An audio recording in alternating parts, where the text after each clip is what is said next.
Wanna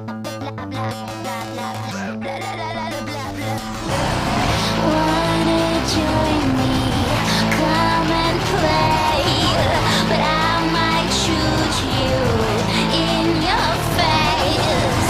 Bombs and bullets will do the trick. What we need here is a little bit of panic. Do you ever wanna catch me? Right now I'm feeling ignored. So can you try a little harder? I'm really getting bored. Come on, shoot faster, just a little bit of energy. I wanna try something better now. I guess some people call it dirty. Let's burn this city to ashes and see what about things. It's such pathetic neatness, but not for long 'cause you'll get jinxed.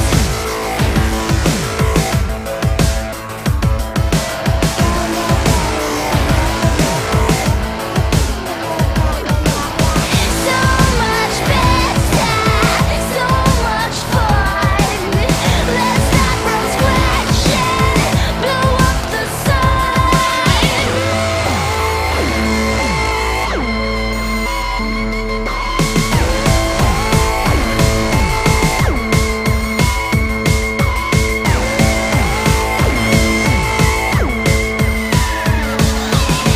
Come on, shoot faster, just a little bit of energy.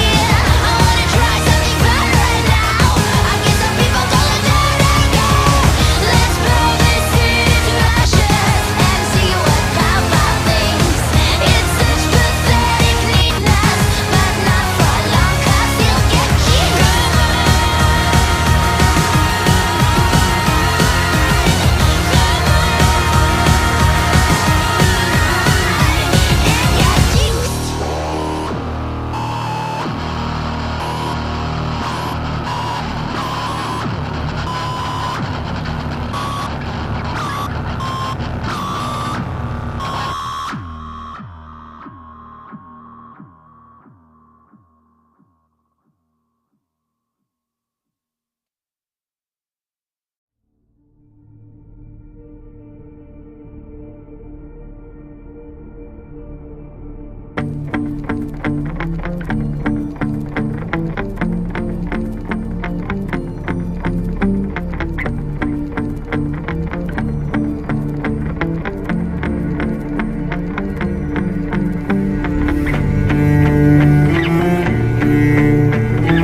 Welcome back, ladies and gentlemen, to another week. And with another week, we bring you Raid's Piltover Cup, coming to you live from the studio, as you can see. And we're bringing you a Division 2 game between the Orianna Grandes and the Latin Magic Pandas. And I'm joined once more by Jonathan Slutbeard. How are you doing, buddy? I'm great. I'm super excited. I just can't wait for these games. I'm here in the Raid studio. It's a super secret studio. It's top secret location. We Yeah. can't... Area We cannot 51 disclose it, stuff yeah. here, like, you know. It's very safe. It's for our own safety, because, we're famous now. Yeah. Yeah, I'm people so see our excited. faces. Now that I'm actually on camera and, that makes me instantly famous. Yeah. And, Plus, people- you're all dressed up and everything. Yeah. You got a bow tie. I think tie. you're the only person who actually casted with a bow tie. Everyone else just wore a regular tie. Yeah, it's got to be different, stand out. You got to be unique. Do Yeah, something it's else. all in the little things. Yeah. This could be what we're going to see from today's series. I mean, we're looking at the Orianna Grandes, top of their group, and of course the Latin Magic Pandas not having the best of times in their group, so they're coming second seed out of there. So what are we expecting from the series? I think this could go to 3 games. Both teams are very closely aligned in skill matchup. Both teams have shown that they are very good. They kind of play team fighty comps a lot, so I'm expecting a lot of bashing going on, big fights, a lot of action, and I think they're going to be really exciting games. Yeah, definitely. And I'm looking at the Orianna Grandes, of course. They played a couple of times. They play a split pusher top lane in the form of a Camille, a Fiora, something like that. Yeah, or they kind of flex the Galio towards the mid lane. So if they're picking a Galio, you're going to think, it's going to be Galio top. But no, they might flex towards the mid lane, and then they'll have kind of a double global with the TPs as well. But we're going to be jumping into Champ Select, so we're going to see what bans, what picks, and what are we expecting for both these teams. As I said, you just hit the nail on the head. They've played a lot of Galio, Camille. They've split pushed a lot, but I feel like they still, when they came back, they were going for those team fights anyway. And the teams were like that. They picked Kennen AD carry in the past 2 games in a row. Seems to be working out as well for the Orianna Grandes. And it'll be interesting to see what they pick up here. Yeah, but I mean, what do you think about when the nerfs came in for the Kennen and kind of changed him? And we could say it nerfed a little bit of the AD Kennen and buffed the AP Kennen in the process. Yeah, it was do you a little think bit. Voltum Next would go back to it still? I think he still can. I think he still can go for it, and I think it's a strong pick. I know that there's another caster who likes Kennen in a different role. Support. Oh boy. Ghost Who Dreams. Oh god. Shout out to the man. Play a bit of Callista and Kennen bot lane. That's something interesting. I think it was in LCK as well last week. Yeah, it was picked up in I think it's a really, really good combo. That would be interesting to see pull out. I don't think it will be though. Yeah, but we're going to be looking a little bit at the bans so far. You were talking about the Fiora, you're talking about the Syndra before the game. Quinox Bolek towards the top lane, not going to have that split push potential in the Fiora. He could still have the Camille. He could have still have the Jarvan, the Darius. There's still a lot of those split pushes. There's so many top lane champs that you can play split push wise, and that they could bring in here. See, Billy Ray Dyrus, he's played a lot of Syndra lately, so he's seen to be proficient on that champ, and with that they kind of just have to take it away from him. I'm wondering, will they take out the Orianna for the Orianna Grandes? I mean, not only that, I'm focusing towards Coco Pop Smidge because in the past, is a massive Master Yi player. I mean, I remember him playing that ever since they won G Series. I think it was G7. Was it, or G8 when they it was him? I'm not too sure actually. It was on their side. It was Goose as well. Yeah. But yeah, he's always been a Master Yi player. It's either been Master Yi, Hecarim, Wukong, or Vi. Those were the top champs he'd play, but it was always Master Yi at the top. So I'm not surprised that he picked it up. No, me either. He's played so much of that and Wukong as well, which was banned away from him. So obviously he's going to comfort pick it, go over to the Master Yi. He's something like 250 games on it this season. That just shows his proficiency, really. I mean, easy leaving the Zac open. Oh, now, this is patch 7.15, and Zac has got some changes. They changed the cost of his Q. It was 4%, and now they doubled that to 8%, and it really affects his early clear along with the W. Or not that doesn't affect it so much, but the W, they changed it down by about 20 damage a level or so, and it affects his early clear a little bit. But that champion is just, he's ridiculous. He's been ridiculous now for a long period of time, and You can't let that go. You can't let that go to a team. Yeah, you definitely can. And you were talking about the Orianna Grandes. Are they going to pick it up? And the homage to the name. Yeah, it looks like they will. And we were talking about these team fight compositions that they're going for. They already have the Braum. They already have the Orianna. So the makings of a composition that's just going to wreak havoc across the Rift. And the two things that work very well there together are the Master Yi and the Braum together can stack the concussive blows and just very quickly, very easily, because the double strike on the Master Yis. Yeah, and imagine if it was a Lucian bot lane as well, so you'd have a deadly bot lane, and then later in the game you'd have two people who can proc the concussive blows very easily, get the passive from the Lucian. I'd love to see a Lucian. I'd love to see a Lucian. It would work really well, to be honest, for Voltum Nix. I'm not even sure if he actually plays that champ. He could. Yeah, I suppose 80 carry is 80 carry. Like, yeah, 80 carry 2017. I mean, with you're not going to do much anyway. Yeah, with the lethality and everything. He's so good with lethality now, actually. He really is. Especially with the they changed it though. Yeah, they changed the Duskblade range. Yeah, so they changed Duskblade just this patch, 7.15 actually, and they changed it so the range. So if he does decide to go Duskblade and go that lethality build that people are going on Lucian now, that is kind of hit a little bit because of the fact that they changed the range damage down by about 30-40 damage a level. It's a lot for that item, because it doesn't actually have that much in it compared to what it was. It's been nerfed, but it's still a really strong I think it's pickup. still pretty It's OP. still a really It's strong still be more broken. Hold out the Kennen and the Galio. This is a big team fight. This is a very big team fight, and you can just imagine all that CC and all that power being thrown into the game.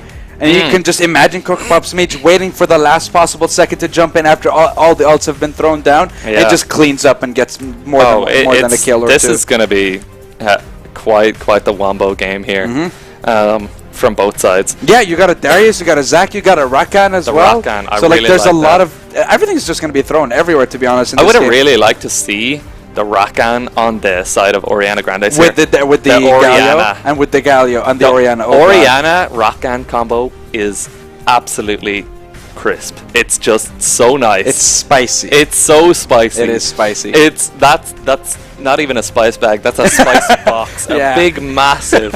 Just a big bag of a big massive spice box with a big bag of cans. Oh yeah, that's what it is.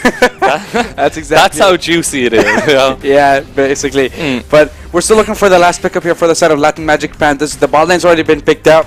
Jungler's top laner. We're just waiting for Brand to pick up that mid laner. What would you go against the Orianna, since the Cinder's been taken away from Billy Ray Darius? What would Brand be comfortable on?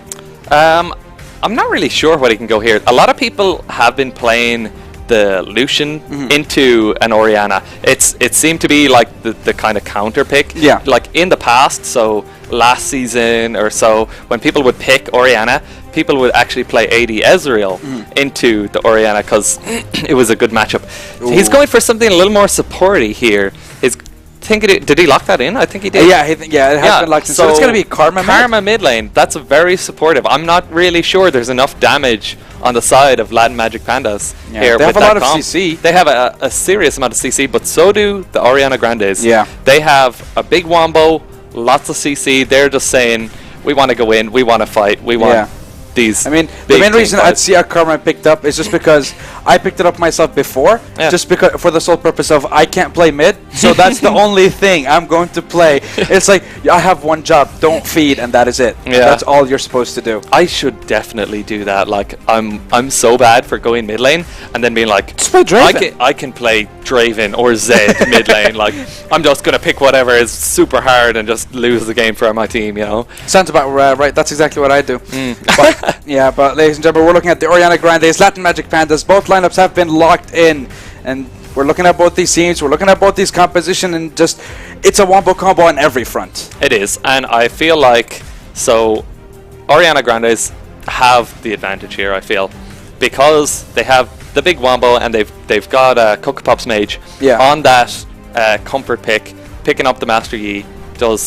It's surprising that the one trick's not been banned. Yeah, I think maybe they're just thinking. I think they were just more afraid of the Wukong being picked up because imagine if they had Wukong with that comp, they would have such a huge wombo. They would have like everything just going on top and the Wukong just ulting everywhere.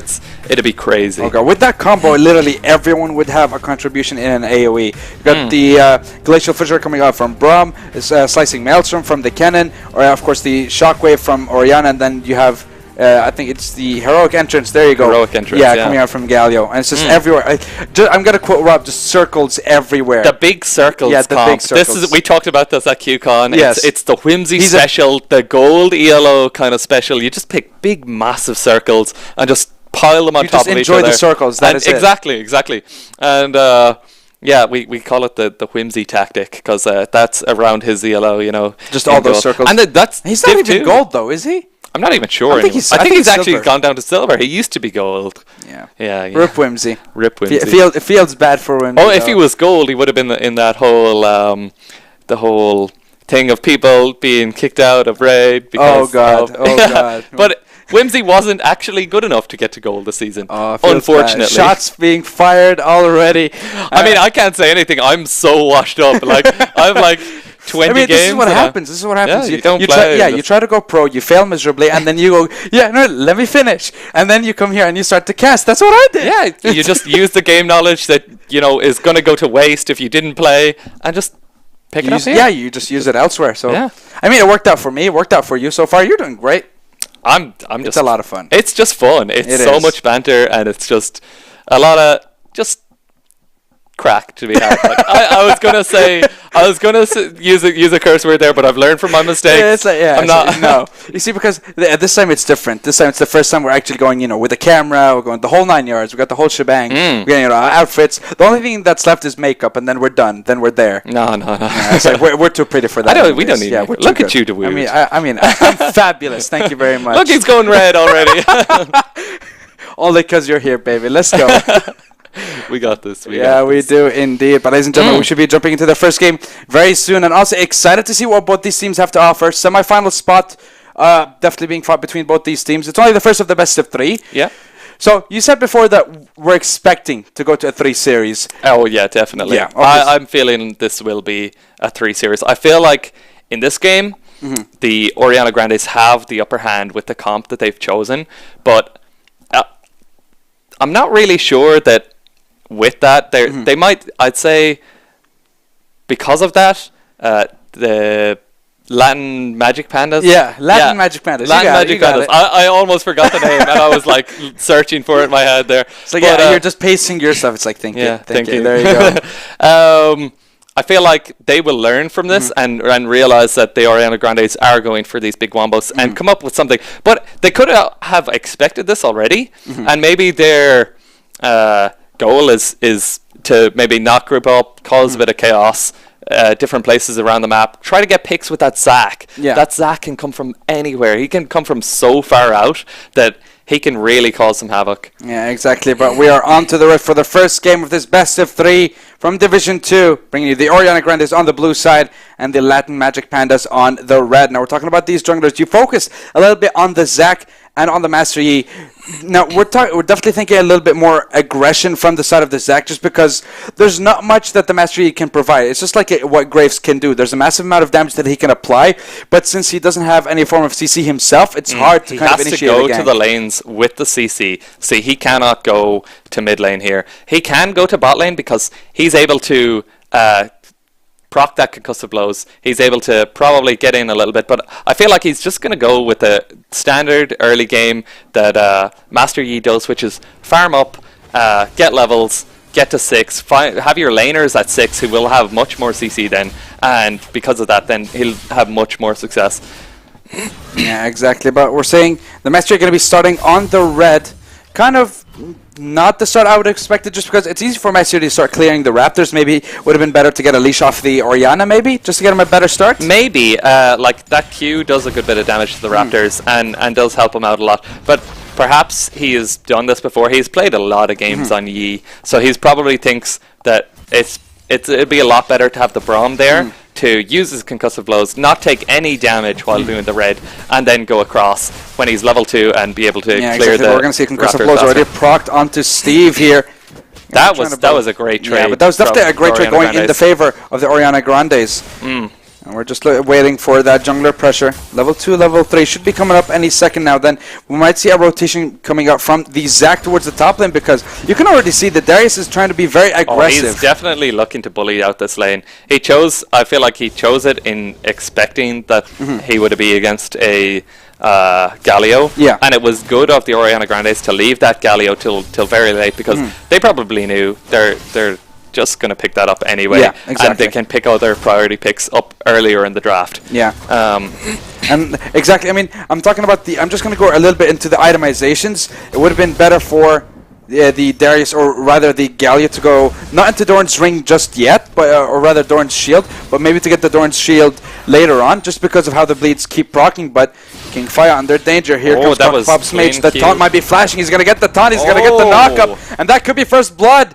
It's not going to be the Q, not going to be the Alpha Strike coming out just yet, but it's going to be the Winds of War coming out from Equinox, but not going to be able to secure the kill. But that early aggression forcing the flash onto King Fire. That was very good by Pop's Mage to realize that this Darius... he just kept overextending. He was just going to try really hard to push off Equinox Bowlake off the minions, try to put him very far behind. Oh, but that's going to be Adriel jumping in here. Is going to knock up Vault him next. The exhaust coming down. It's going to be whiffed with the slingshot coming out from the Zac, forcing the flash, but he's going to get the Q. He's going to get the minion.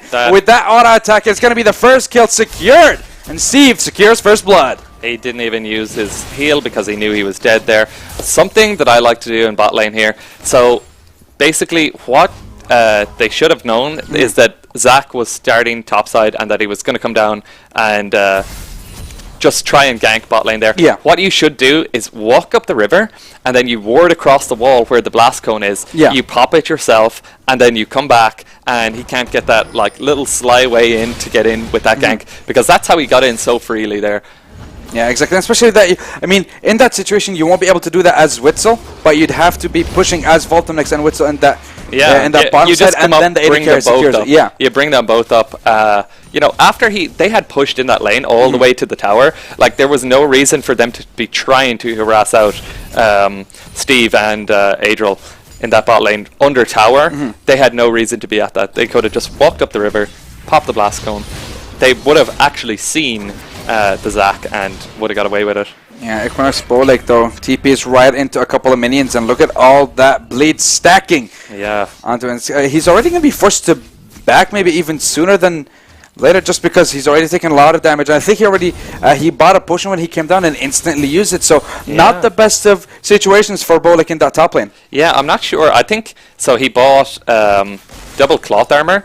I feel like maybe going something like the refillable potion, corrupting potion, like, or that it would be really more beneficial there than both the armor items. Yeah, I mean, as well, you can talk about the Doran's shield, just because I wanted to point that out. The bleeds will keep refreshing the passive, and you'll just keep regenerating. So it reduces the damage. Point, yeah, it would have reduced the damage coming out from the Darius massively, I think, in that lane. Oh boy, what's going to be the shockwave coming onto Bran here. Billy Ray Darius playing a bit aggressive. It's going to be the root rather coming out from Bran, but he's still playing it around. He's playing around those minions, and he ends up winning the trade. That was a very good extended trade there. In that scenario, Karma does win extended trades, of course. Whereas Orianna, you're trying to get in with someone else and do a little bit more damage, blow up someone that way. Yeah, especially that still fairly even trade. No summoners blown. Just kind of fairly standard mid lane stuff. Yeah, especially that Bran actually has the Windspeaker's Blessing rather than the Thunderlords. It just tells me he's going to be going for that late game teamfight potential to just try and buy as much time and just peel as much as he can for his carries in the form of that Jhin and the Darius. Yeah, I'm not really sure I agree with that one there, because he's not really benefiting from it much now. Yeah, the team aren't really benefiting from it that much, but then again, what else do you pick up other than Thunderlords? Other than Thunderlords, it's the only viable option other than Windspeaker's Blessing, of course. Yeah. So I guess it's fairly okay. Like. Yeah, they're just going for late game, I guess. That's the point that they're going for. But do you actually want to go late game against the Master Yi, against the Galio? Is that really the best option? Not. Definitely not. Although, in this scenario, I feel like Magic Pandas, they could have picked up something like better in terms of an AD carry, something that is more of a hyper carry late game. Although I do feel like nowadays Jhin is doing a lot more damage since the lethality patch in the late game. Should be interesting to see how it pans out. I mean, what itemization is actually going for? Because he picked up the pickaxe for the first item. Yeah. Usually you'd see something along the serrated dirk if he's going lethality, dirk, or Caulfield's Warhammer or something like that. Yeah. I wonder what he's going to go for first. He could be going an IE rush or something. I'm not really sure what he's going to go for. It could be. It's a possibility. He's definitely not going to be going for any of the lethality items. Not going to be a Duskblade or a Ghostblade. It's not going to be an Essence Reaver, as far as That's probably what it is. It could be something like that. Could be just going for Essence Reaver. That is the old build that people used to actually go on Jhin. Because the damage is always consistent. Yeah. It's very easy to be able to like use your skills over and over, clear waves very fast. Yeah, no, it's a good one there. Could be what he's going for, but we're gonna take a quick look. CS difference, not really a big deal at the moment. The only difference I can see is between Billy Ray Dyrus and Brand in that mid lane. 12 CS so far in favor of Billy Ray Dyrus, and that's really the only big lead that we can see. Meanwhile, it's going to be the Galio forced to flash. Here comes Grande, here comes Kungfire. They're going to pull him back. He's going to get the knock-up. Not going to be able to try and escape here, but a lot of damage coming out from the side of the Latin Magic Pandas. They do not have the apprehend, but it's going to be a lot of damage, and it's going to be the apprehend, or rather the ultimate coming out from the Darius, securing the kill. Meanwhile, jumping towards the bottom side of the map here. It's going to be Witzel and Voltum next, being very, very aggressive. Adriel might get the concussive blows proc. One more auto attack out of do it, and yes, it does. The heal forced to save Adriel's behind. It's going to be going still another kill in favor of the Latin Magic Pandas. What I like here, after Equinox Bow Lake died, he's after picking up Bramble Vest. And that is very good against Darius, because it'll stop his healing on his Q every time it tries to Q him. And yeah, that's just a nice pickup. I actually forgot to remember the name of Darius' ultimate. Noxine Guillotine, I remember it now. Noxine Guillotine, yeah. Is it Guillotine or Guillotine? It's Guillotine. Guillotine, okay. Feels bad, man. I like the pickup here from the Coco Pops mage. Yeah. He picked up the Tracker's Knife, yeah. The Tracker's Knife, rather than going Red Smite or something that will like... he's looking for the vision control here, and I really like that. I used to not like playing with junglers who would never ward with me when I was playing support. It was my one like pet peeve. Yeah. So I loved playing with like Lee Sins and things who would just drop wards. Because they automatically have the wards, yeah. It's like you'd automatically see just, a random ward behind an enemy red buff for some reason. It's like, no, I didn't mean to ward that, I just ward hopped. Yeah, I feel like in the competitive scenarios, most people should be going the Tracker's Knife, because it offers so much utility and vision control, and it's just really good pickup early on. It's very cheap. I mean, I definitely agree with you, just because if you pick up the Skirmisher's Saber, who are you going to be skirmishing early on? You don't want to be aggressive in the jungle. Exactly. Of course, without the support of your team, but you also want to have a decent amount of vision. He's going to be rotating towards the top lane, ultimately going to be coming down. He's going to be waiting for the Alpha Strike. Ultimate comes in, Heroic and just going to knock up that Darius, but the dive isn't really executed in the best way possible, and Kungfire plays around it so well. Still able to survive. He doesn't have flash, and it doesn't even need it to survive. Yeah, no, that was very clean. He just got away. I feel like the Orianna Grandes misjudged the amount of damage they could do there to the Darius. He is quite tanky, even at this stage of the game, and yeah, they're not able to get enough damage out to kill him. Yeah, especially with the fact that the damage or the turret really aggroed onto Coco Pop's mage rather than Equinox. It would have been better for the Galio to jump in, keep aggro. And he has the armor as well to be able to tank it a little bit better, and just very hard there to try and kill that Darius. Yeah, I mean, it's just like you don't really want to 2v1 a Darius or an Ilawi. Those are the champions you just do not fight 2v1 in a terrible situation, which is under the turret. Yeah, because you're just going to feed. You're definitely going to die. Yeah, you're definitely feeding. Like, whenever I see a Darius, I leave the laner there. I'm not ganking. This is your problem. Yeah. It's like, nope, I ain't got time for that. It's future my problem when he gets really fed, but for the moment he's your problem. Yeah, just let him get fed. It's fine. We'll deal with him later. Yeah, you won't though. No, he's gonna deal with you. But the thing is, he just falls off so hard. He does. He doesn't really do much after like mid game. He just kind of sits there and tanks and constant split push. Maybe is what they could take from him. They could, I guess. I feel like. In that, though, the Galio wins out because he has the ultimate to be able to join into fights much better. He's much more utility for his team in a sense. But I do feel like Steve gonna be on his own. It's gonna be a Recon going towards the bottom side of the map. He's not gonna get a lot of aggression at the side, but Voltomnek's gonna get knocked up, rooted down. That was nice shield. Yeah, Whistle comes in to the rescue. But so I mean, it's not really a big lead so far in the favor of LMP. They have 2 kills to nothing, about 700, 800 gold in their favor. Still very even. Yeah, but the thing is, again, you can just wait until the later stages of the game, wait until the late game, because that's when your team actually has a chance to shine with the AoE damage coming out and just all those circles that we talked about before. Exactly. And the rectangle. There's one rectangle. Whistle. Latin Magic Pandas here. They're that's kind of like what they should be trying to do, is get this early game out and get the lead in the early game, because I don't see them winning team fights later on. And the Orianna Grandes are just trying to play it safe. They're not trying to play too hard. Backwards shield there, it's going to be Adriel and Steve a little bit under threat here. It's going to be the slicing mails from Concussive Blows. Both going to be blocking, forced to flash, forced to heal yet again, but not going to save you this time. And Witzel going to be the one to secure that kill. Definitely. And that's not really a bad thing for him to secure that kill, because I feel like people overestimate the amount Brand, that a kill going to be gives going for yet another really long trade here between him and Billy Ray Darius, having a little bit of a kerfuffle in that mid lane, just damage going back and forth between them. But still, it's like the same situation over and over. You go for those trades and then no one comes out on top. But it's going to be Billy Ray Darius flashing aggressively. Not going to be able to secure that kill, and Brand just keeping it cool in that mid lane. That was quite unfortunate. Orianna didn't have the ball on herself. She had it behind her. Yeah. So when she flashed, there was a huge delay on the Q to come forward. She could have actually killed the Karma there, but the fact that the Q was so far behind. Popsmage might be in danger here. Grandval dealing a decent amount of damage. Here comes the ultimate. Let's Bounce takes him away, but Billy Ray Darius blows Brand up. And here comes Ikonas Blow Lake. He's going to try and knock them up. Heroic entrance yet again, buying as much time, but here comes the TP from King Fai. He wants to secure himself a couple more kills. It's going to be the Zach jumping in once more. It's going to be the ultimate, or rather the kill, going over to King Fai, and it's going to be chasing them down. But here comes the bot lane. Here comes LMP to the rescue. It's just going to be 1 kill so far, traded back. Brand was secured, but it's going to be Coco Pop Smidge and Billy Ray Darius that were picked up on the back of that fight. Yeah, no, that was that was all over the place. That was all over the place. There was TPs, ults coming in.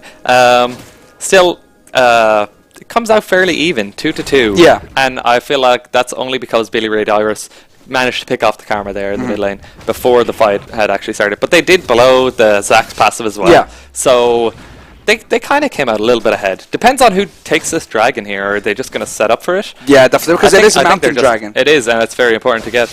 Yeah, definitely for that seed potential, just to make it easier for you to get through those objectives, those turrets, dragons, barons, or heralds at this point. I'm kind of surprised that no one's giving Herald any attention. I in this tournament in general, I feel like there's not enough attention given to the Herald. I feel like that is such a good buff. He's just neglected.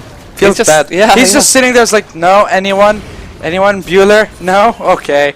It's such a strong buff, and I feel like it is worth more than a mounted Drake. I feel like the only Drake that's worth anything more than it is the Infernal. Yeah. Because, with that, you can take 2 towers. Yeah. Fairly easily. That's a lot of gold, and I feel like the monetary worth, just in general, is a little bit more worth than the mountain.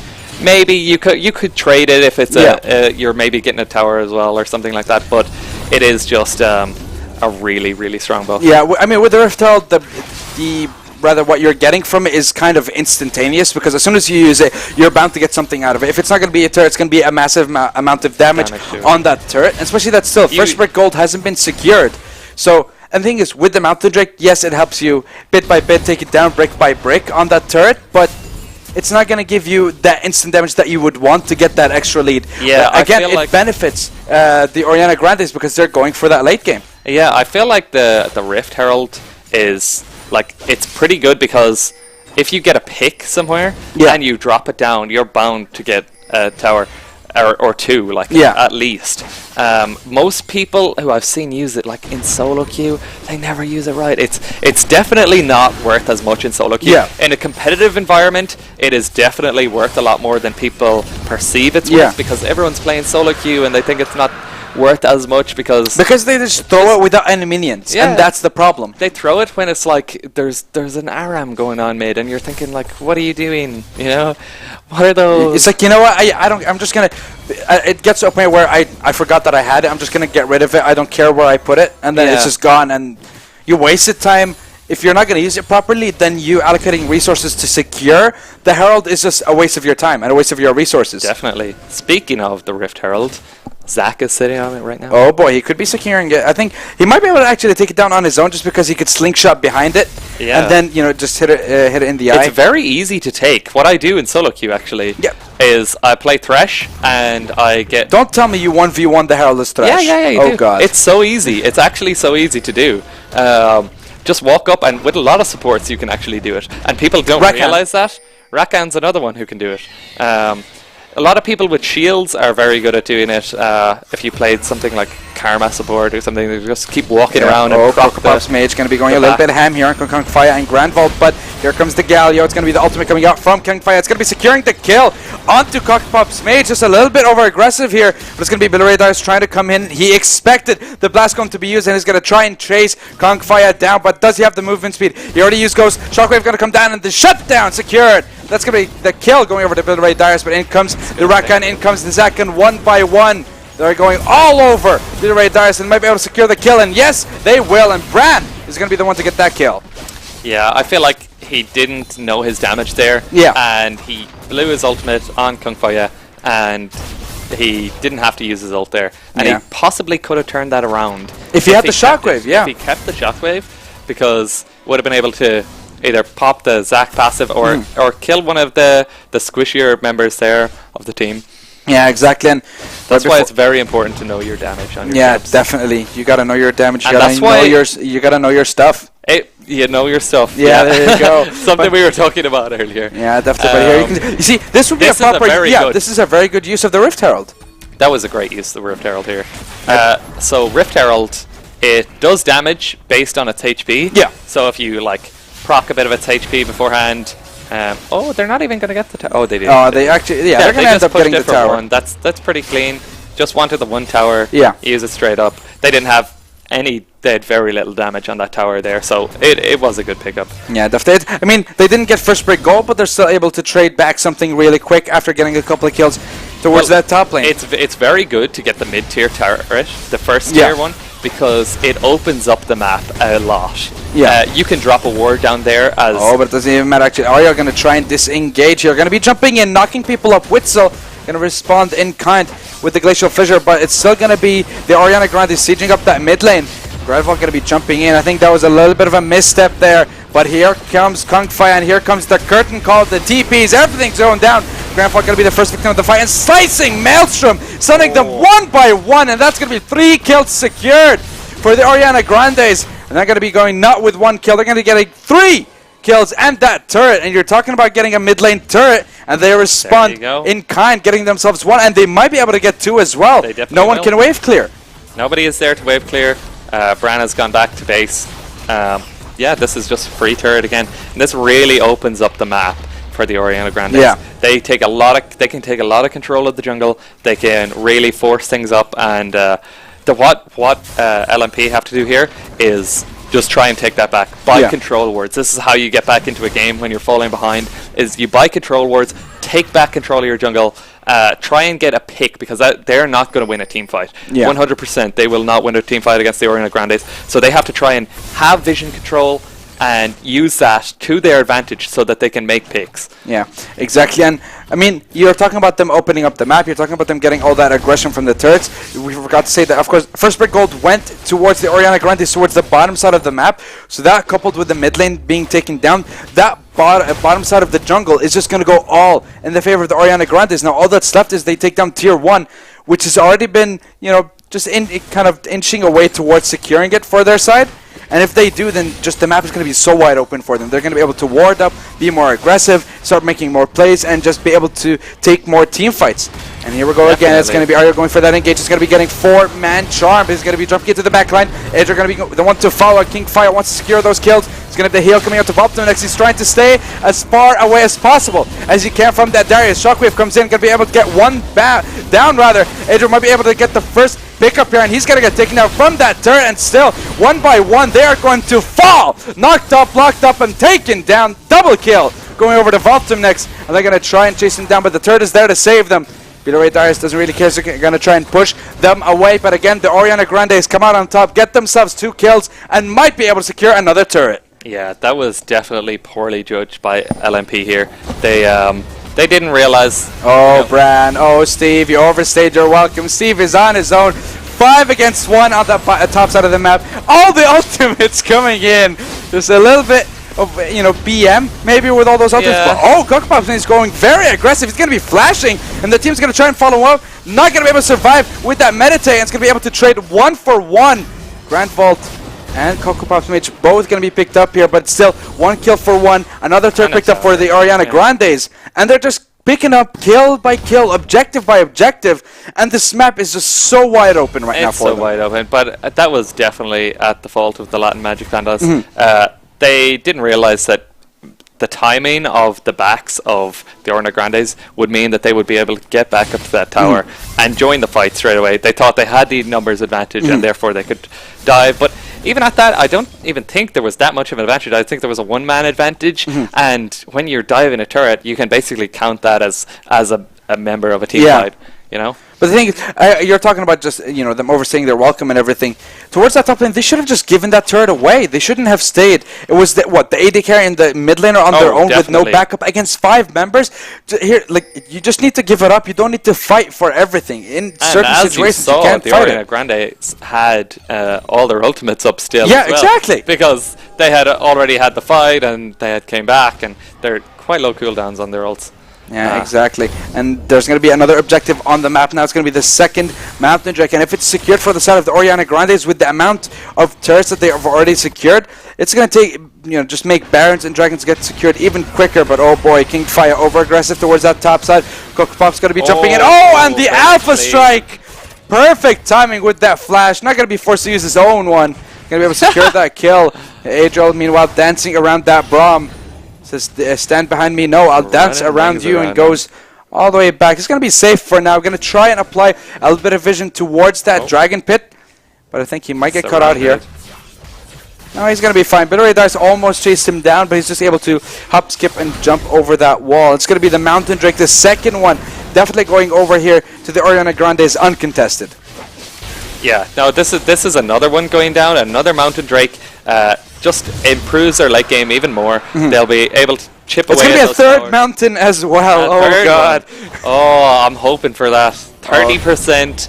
I'm hoping for the 30% damage to towers, increased damage. And then imagine doubling that up with an Elder. 60% extra damage. No, it's actually 45. Is it? Yes. Why is that? It's 50% of the buff. So, so if it's going to be a 10%, you get 5% per dragon. Okay. But, ooh. Going to be a little bit juicy. They're going to be going for that worm in the pit, cheeky. Going for that Baron, I like this by the Orianna Grandes. They're trying to say, we want team fights to happen. Yeah, they're forcing them. We're forcing LMP to come in and fight us on our terms. Yeah. And this is what they want to do. And if you don't, we're just going to take a Baron. Exactly. And we have Mountain Drakes to do all the damage to your towers. It's all over for you guys if you don't come and fight. Yeah, exactly. Yeah, they're just putting them between a rock and a hard place at this point, trying to tell them to step out of the shadows and into the light and fight them. But LMP, I think they kind of called their bluff because they immediately got spotted by the side of the Orianna Grandes, and TOG just kind of backed off. They kind of backed off. They were a little bit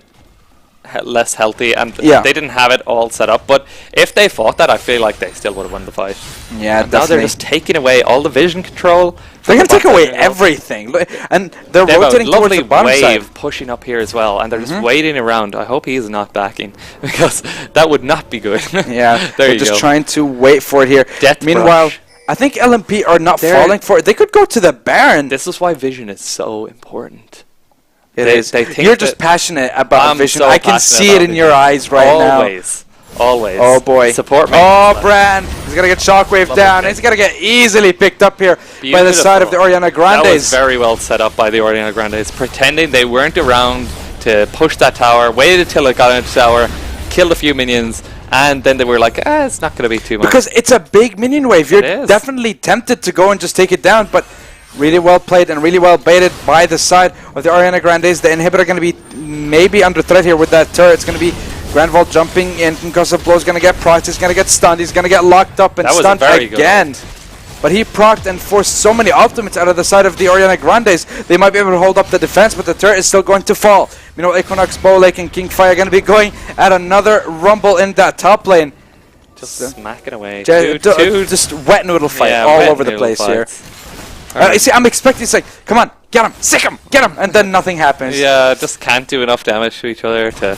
I mean, he has make a mark. Yeah, he has the Abyssal Mask, he has the Thornmail, and an Ninja Tabi at this point. There's negative damage coming out of Darius right now. Yeah, definitely. And I feel like it was really good of Darius. He's not even itemizing against the lane because he knows he can bully the lane. I mean, with Black Cleaver and the passive from the Apprehend, he's already dealing a massive amount of, or has rather, a massive amount of penetration against the Galio. I like the pickup from Zach here. He's going for a more utility-based build with the Locket. Oh, Witzel. He might be in danger here. Because he knows his flash. He knows his team has to deal with these team fights where it's just a lot of damage coming out at once. Big wombos. You get the Locket, and because Locket now scales off your HP, the shield Zach is the perfect person to pick that up here. But Bittery is under threat here. Is going to be locked up and taken back to that fight. Shockwave going to be on the backline, slicing Maelstrom, coming out for a good measure. It's going to be 1 and 2 locked up for the side of LMP. They might be taken down here one by one, and again, it is going to be the Orianna Grande securing them. They're just going to fall into pieces here. LMP are in shambles, and Steve is on the run from a Master Yi. You're not going to be able to outrun him. You're not going to be able to outgun him. It's going to be a double kill going over for Cocopop's lead, and he's not done yet. Gets the speed boost from the Orianna's ball. It's going to be an ace coming up for the side of Orianna Grandes, and it's going to be the Baron secured again. Cocopop's down to get that bottom inhibitor turret. Oh or god, the bottom this inhibitor, is filthy. And just they're in such a good position after that. Yeah, they are. I'm waiting for that Baron, waiting for that inhibitor. It's still going to be 5 seconds onto Adriel and about 10 seconds onto every single member. And with that Baron secured, it is a 10,000 gold lead. He's not able to secure it on his own. Inhibitors also have reinforcement, the towers have. So if you do not have a minion wave there, you're not going to take it down very fast. Yeah, so there's when the minions I actually did not know that. Yeah, you don't take it down very fast. That's why you don't see people go and TP in to try and take down inhibitors anymore. So, yeah. Well, this is kind of what more you know. There's actually another little fact I'll give you about reinforcement of towers is that after the minions have died around the tower, a lot of people tend to like back off straight away. Yeah. But there's actually 5 seconds of a window whereby so there's a grace period. Yeah. There's a grace period of it still being not reinforced yet after the minions die. So you can tank that and you still have the extra damage on it. You still have the buff from the minions being there for an extra 5 seconds. Yeah, knowing your rift 101 with Jonathan Barrett. Yeah. There you go. It's a really good way to like deal with it. How many times have you been in that scenario where you're just like, you have a tank there and he won't tank it because he thinks you'll do no damage to You see, here's the thing. I always play jungle and I always play Gragas, so minions, I'll tank it. Without minions, I'll still tank it because I just don't care. You don't care. Yeah, no. You're a tanky, big, huge guy. I mean, look at this. The Galio has a Gargoyle Stoneblade at this point. He's still going to be taking negative damage from the Fountain turret at this point. He's not going to care. Yeah. The only worst person at this point to face against the turret would be a Cho'Gath with like a gazillion stacks and Gargoyle Stoneblade and a Locket, and it's just going to be insane. Oh, Cho'Gath I feel is such a good pick right now. Cho'Gath and Maokai in the jungle. Like, I ban them every game. They're you have so to. They're just broken at this point. And it's also because of the Locket. I feel like Locket is too strong with them. With the because it scales with its HP, yeah. Just they get so much HP.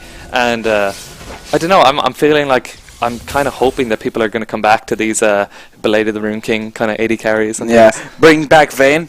Yeah, I'm really happy with anyone going back to Vayne and Kalista and stuff. I hate Vayne so much. And Kog'Maw. Do you know why? Yes. Because I play Draven and I will just destroy them in lane and they have nothing they can do.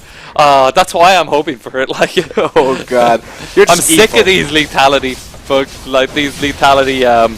champs in bot lane. They're just ruining my day all the time. Yeah, they are. They're ruining your day. Meanwhile, LMP, their day has been ruined. The first inhibitor turret going to be taken down. Inhibitor might be secured. He's going to be knocking up Kingfire, and the ultimate does come out. It's going to be 4-man charm coming out of Ariel, but it's not going to be able to secure any kills just yet. Heroic Hunter's going to be coming onto the back of that line.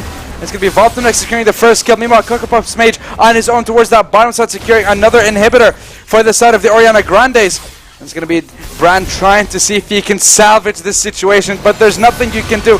Curtain Call going to be coming out of the fountain. Apprehend pulls them both back towards that Nexus Server, but is dealing negative damage. Equinox Blake is right in front of it and doesn't care at all. It's going to be Voltamax jumping towards the back of that line. It's going to be slicing Maelstrom coming in to shred them one by one. The heal and the shield can be able to save them. One by one, they're going to fall. 3 kills to nothing in favor of the Orianna Grandes. First Nexus Server going to fall, and the second one is soon to follow.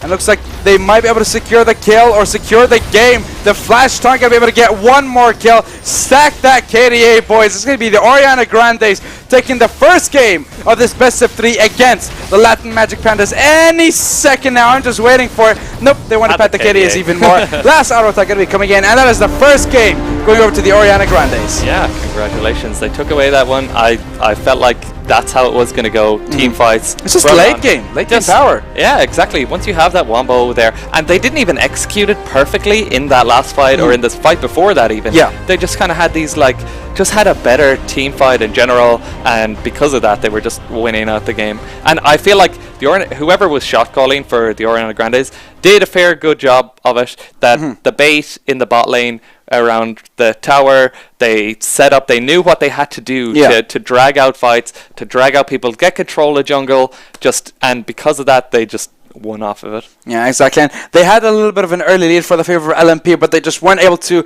work around that lead. But maybe they might get lucky in the second game. Ladies and gentlemen, don't get anywhere. We're going to be right back with the second game of this best of 3 between the Orianna Grandes and the Latin Magic Pandas. See you soon.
Welcome back, ladies and gentlemen, to the second game of this best of three between the Orianna Grandes and the Latin Magic Pandas. We've seen in the first game the Orianna Grandes came out on top with a late game composition, even though the Latin Magic Pandas had quite a decent early lead with a couple of kills and a couple of objectives that they were able to secure.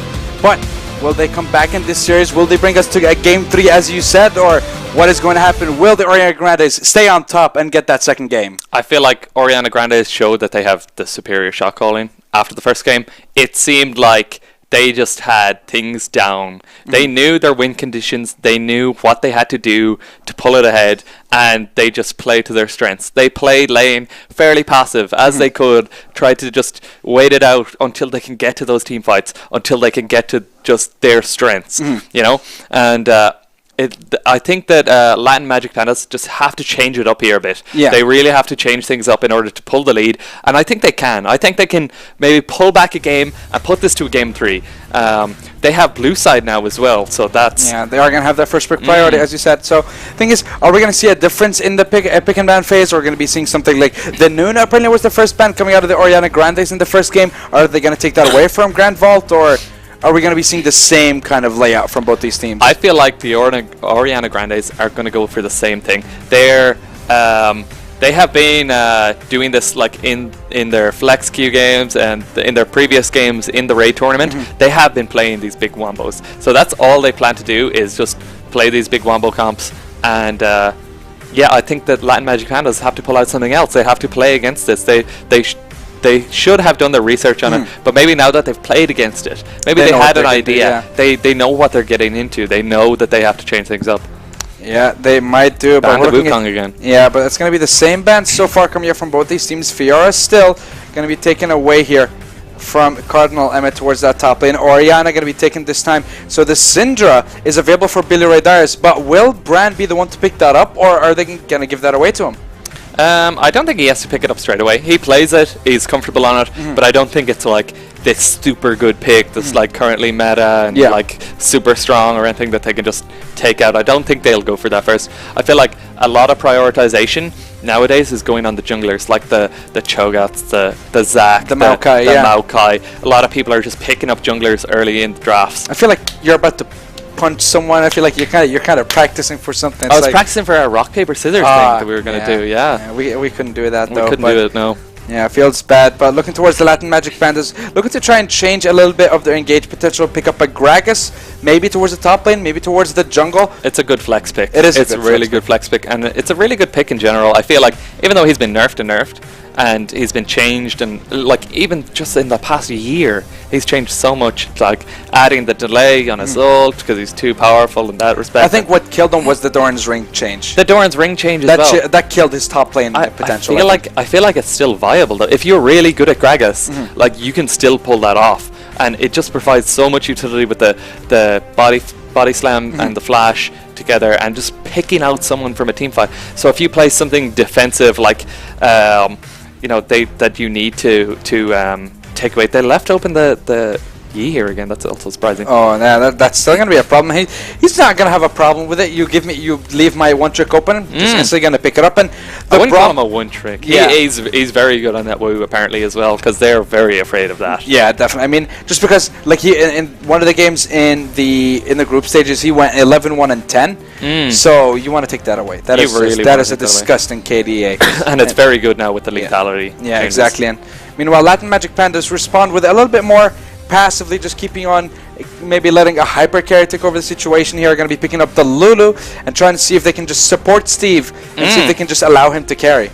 Yeah, they could be using that the casket defensively as well from Gragas, so to keep them away and keep their AD carry alive. Engage and a disengage. And Zaya's so good at keeping herself alive with that ult as well. She's just like goes invulnerable for like a second or so. It's really strong, and you can like stop engages and things, especially against all the engage potential that we're seeing against the Master Yi and the Braum. Exactly, and they have the Lulu as well to disengage with, like her ult. They have the disengage from the Gragas. It's like, we don't want to fight you on your terms, kind of. Yeah. So maybe they have the answer here. Maybe they have the answer to Orianna Grande's big wombo comps. Yeah, maybe they do, but Billy Ray Darius is going to be picking up one of his best champs at the moment. So, I mean, the Orianna Grandes, they have a Master Yi. The one trick has his one trick. Billy Ray Darius has one of his favorite champs, one of the most comfortable things he can be on, which is that Syndra. Witzel as well, he had a huge impact, I felt, in the last game, just because his ults were on point. His ults were like really well placed. They were always on point in certain team fights, and it just allowed for, it kind of benefited the circles that we're talking about before. With the rectangle to set up the circle. Rectangle circle synergy, apparently. Yeah, just all the shapes. Just throw them out there, like. throwing shapes. Shapes and sizes, just throw everything. Meanwhile, it's going to be the Galio band away. They don't want to face that against in the top lane. And I think it's going to be that was a good ban, and I feel like that was Orianna Grande's idea there for the third pick. They were kind of debating on whether they want to take the Syndra or the Galio, and that's why they probably took a while with that pick, and they just they decided to go with the Syndra, put Daily Rage Iris on something he's really comfortable with, not as wombo-y as the last time. I feel like the Orianna worked really well. I don't know why they went away from it. I thought, like, why, change something that's not broken, It's banned. Oh, it's banned.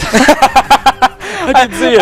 I did not see that. I just left you to go on that tangent for a bit. Yeah, just so you could be like, you knew well, so you were just like, Yeah, well, it looks like Voltumnix might pick up the Sivir. And now here, this was definitely something we were talking about, especially that in 7:15 with the changes to her Q. So basically, she is very strong. I've played her in the last few days, and I have this absolutely great combo that I love seeing in bot lane. And you don't see it often, but I feel like the two work really well together, and that's Bard Sivir in the bot lane. Yeah. Like level 1, because the Q for Sivir got changed from 25 damage to 55. That's a 120% increase, level 1. And it hits both sides of it. It's so strong. It's 60 damage going, like extra, of course, going and coming back. Exactly. And then on top of that, you have the Bard, and the two of them together.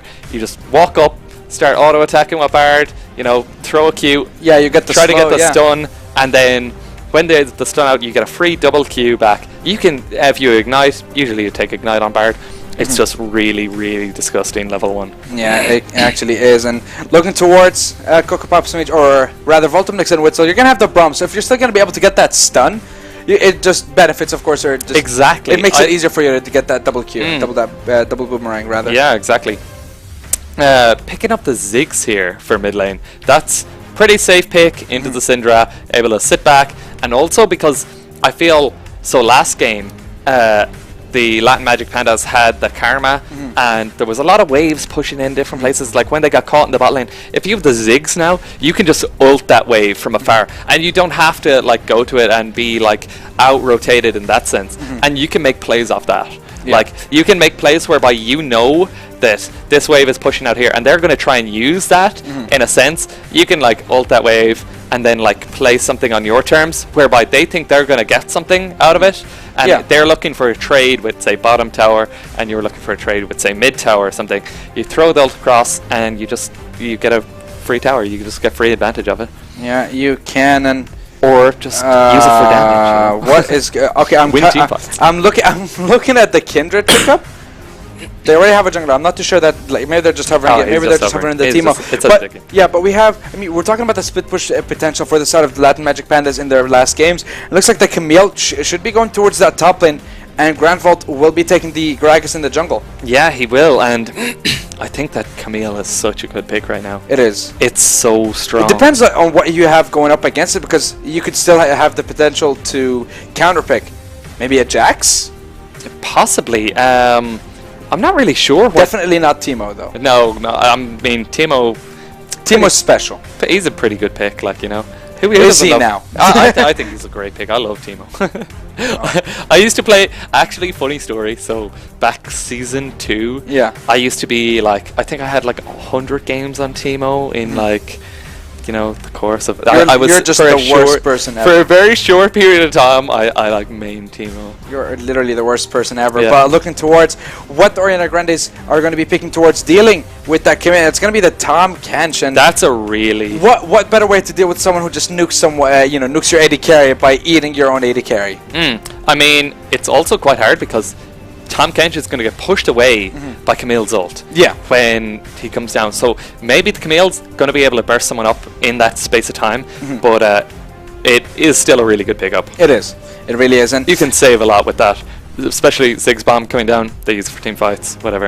As well. So I mean, you can also have like a very mobile team whenever you have a Tahm Kench in the top lane. Maybe get the jungler disappear in the tri-bush, get the jungler with you, and then two people appear towards the mid lane, and suddenly you're 3v1. And it's just easy for you to make those sort of picks. Especially if that Billy Dice has the Syndra. Yeah, especially that Billy Dice has the Syndra. He can maybe get the stun with the Scatter the Weak, and it just makes it easier for him to pick up those kills. Definitely. feel like both bot lanes here, very strong pickups from both sides. Wave clear is very strong on both as well. Exactly. This game, I think, is gonna pan out for a good bit. It's probably gonna go to late game with all that wave clear. Yeah, definitely. I mean, unless feathers all over the place, boomerangs all over the place, and then you got bombs just flying everywhere. Yeah, exactly. You know about that? What? I'm sorry. What? I'm sorry. What? Now, okay, so we're gonna have boomerangs, balls, bombs, and feathers all over the rift. Yeah, and caskets as well. Yeah, the barrels from. I mean, I think everyone's gonna enjoy what Gragas is throwing around, though. Yeah, I mean, like, I'm not a big fan of the feathers or the bombs or. Oh God. but other than that, the boomerang's okay, I guess. Yeah. Boomerangs and but balls all over the place. I mean. Why not? Just go for it. Yeah. Depends what kind of ball. Yeah, footballs, basketballs, tennis balls. I mean, what are they that she throws out? They're like spheres we can call them spheres, but magic. That's just a fancy. Explain everything. It's magic. No, I mean, look. If you just say ball or balls, it's regular. But when you say spheres, it changes the meaning. Oh, it's more majestic. Refined. Yeah, it's more refined. It's more professional. Yeah, but we're not. Nah. This is raid. This is a way where I mean, come on, we're in this super fancy studio. Yeah, super secret fancy studio. Super in the secret location. That's what it is. Totally undisclosed. No, can't and no cat meowing in the background. Yeah, definitely no cat meowing in the background. But ladies and gentlemen, we should be jumping into the second game between the Orianna Grandes and the Latin Magic Pandas pretty soon. With that, you have a very serious look on your face. No, right now. I was just looking at the picks and I'm trying to work out how this is going to go about. Yeah. What both teams are going to look to do in the game. Orianna Grandes, they have a really weirdly interesting comp. They have a lot of single target CC that they can get someone very easily with the so if you get a stun on with Braum or something like that, you might be able to walk up with the Tam Count, just eat them, bring them back, and the stun with the Scatter of the Weak, generally you're not hitting more than 2 people with that. Yeah. If you hit 2 people, you're a lot of the time you're oh my god, I hit 2 people with Scatter of the Weak. Yeah. And I mean, it depends when you use it. If you're using it after your ultimate, where the spheres are everywhere, it's just everyone's gonna hit with a ball in the face. Even at that, I never see them hit more than 2 people, unless someone's setting up a death brush and they just know about it. Yeah, exactly. Just low yellow things. Yeah, but I mean, here's the question. You're talking about all that CC just being layered on top of each other. We can't forget about the concussive blows, and maybe Voltomex with the ricochet might be able to just stack it a lot quicker, of course. I think they actually do stack whenever you hit someone else with that ricochet. Yeah, they do. So I feel like it's not going to happen. That's not going to happen in team fights. It's going to be very hard for it to happen. It is. Because then, of course, Sivir has a low range. She's not going to be able to just jump in on her own, and you kind of put yourself at risk when you try and just be a little bit aggressive that way. Exactly, but at the cost of the low range, she has that ultimate, the utility to bring in her team, that she can force fights on the Orianna Grande's terms. That's what they wanted last game. They tried to funnel people in down to the Baron pit, down to where they could take fights that they wanted to take. Yeah. Where they had vision control, where they knew what was going to happen, where basically the Latin Magic Pandas were walking into the abyss. They didn't know what was coming, and we'll see how that goes for them. Yeah, definitely we will. And I mean, we're talking about the first game between both these teams. Orianna Grandes, they lost. They were a little bit behind early on, and then they were able to come back just because of how their composition works. Now, what are we looking from? For the side of the Latin Magic Pandas, what do they need to change? They were able to get an early lead, but they weren't able to snowball it. Yeah, no, the early lead was definitely something that they can use again. They'll definitely use it. The Gragas is very good, potent early ganks. Yeah. And they might make use of that again and try to catch people out. That bot lane, see how they go. They were very susceptible to the gank because they try to bully out the other lane. I'm not sure they'll do that this time. They're playing a little bit more of a passive lane. Not as heavy on the trades, Yeah. as last time. After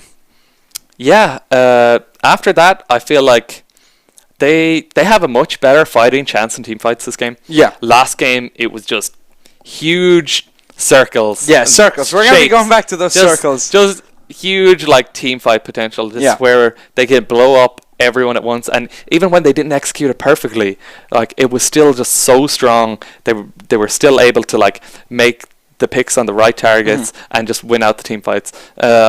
Whereas this game, I feel like the Latin Magic Pandas, they have a much better fighting chance in team fights. So it could go 50-50 either way. And if they have that early game lead already, they could do a lot more with it when it comes to the team fighting stage. Yeah, they could indeed. But ladies and gentlemen, we are on to the red for this second game between the Orianna Grandes, who are on the red side this time, and the Latin Magic Pandas on the blue side.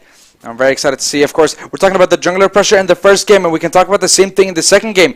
Of course, yes, Master Yi rather doesn't have a strong early game as you'd like him to be. I love the fact that he's changing skins. He was Project Master Yi, and now he's just Cosmic Reaver. Yeah, exactly. He just wants to show off that mulla. Yeah, he does. Meanwhile, Grand Vault this time might have a better time early on in the jungle just because Gragas, he has CC, he has a slow, he has a decent amount of damage, of course, so might be able to apply a lot more pressure and might be able to snowball a little bit better than the first game. Yeah, no, he definitely will be, and he'll have much better early game than this Master Yi here. Both starting bottom side, so they will end up at the top side of the map, and probably end up ganking either mid or top, and we'll see how things go. I'm not really sure how a Camille Tam Kench matchup goes. It's not a very common one to see, you know. I mean, it could be pushing either way. There's going to be a lot of AoE damage. Maybe once the of course, once the Camille gets a decent bit of damage, and once she gets the TMS, she'll be able to constantly apply pressure towards the top side of the map and maybe outpush the Tam Kench. Yeah, I'd say so. In that scenario, she could. A lot of trading going on here in the back. Voltomix is actually very aggressive. Yeah, look at Steve here taking a decent amount of damage. We're going to be forced. I feel like the problem there is Weitzel is not standing up to the mark. He's standing behind his AD carry, not trading with his AD carry, whereby he could be making that trade a lot more easy on his AD carry.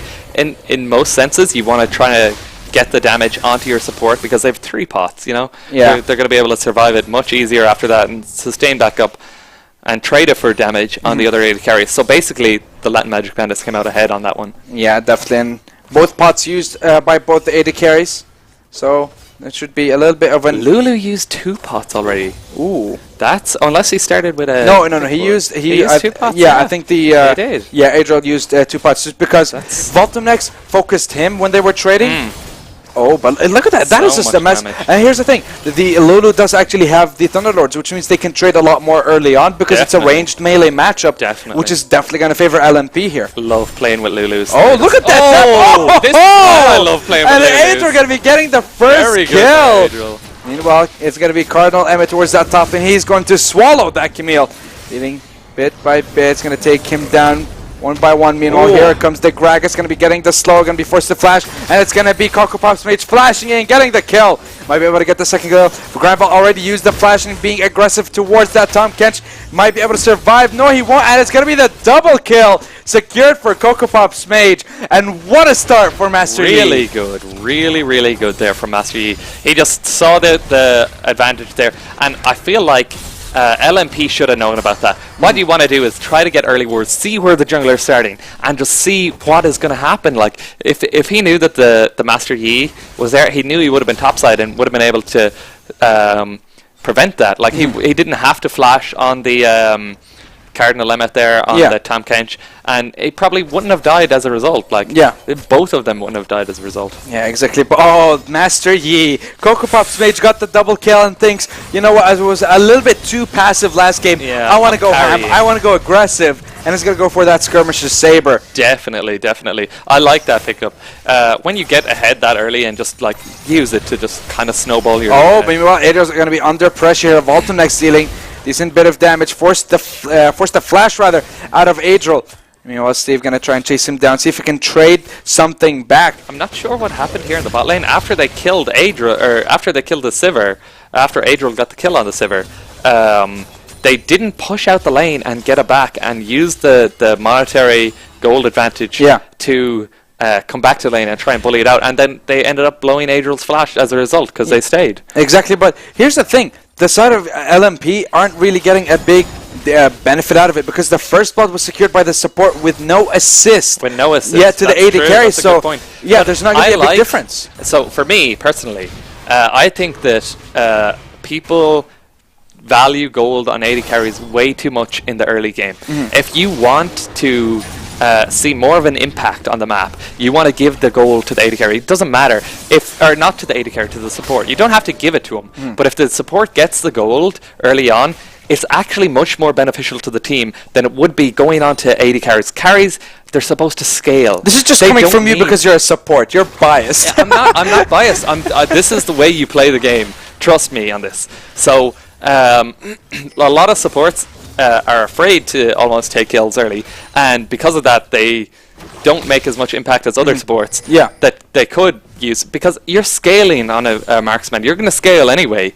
So you need the early pressure from your support. I feel like the early pressure from the support is really good. Sure, you can get like a little bit more damage if you're AD carry or whatever, but if your support gets enough money to like be able to buy boots and sightstone, and which is exactly the case here for Adriel. Exactly the case here, or be able to upgrade his coin. Yeah. Then you can, with that, walk around a lot, get deep wards, and prevent ganks from happening. Be able to like stop things. What I love to do in solo queue is not even buy the sightstone. What I do is I go straight Moby boots. I played with Paul recently. It depends which support you're playing, though, doesn't it? Well, that's true. Well, for me, I always play. You can play all you want, but Bran here is going to get played with balls flying everywhere. It's going to be the Ignite coming down. The barrier forces well. The last sphere fails to connect, and I don't think Bran will fall this day. Peter Ray Dyers used the Ignite, but still forcing the summoner out of Bran and applying that pressure towards that mid lane. Yeah, no, that was very good there.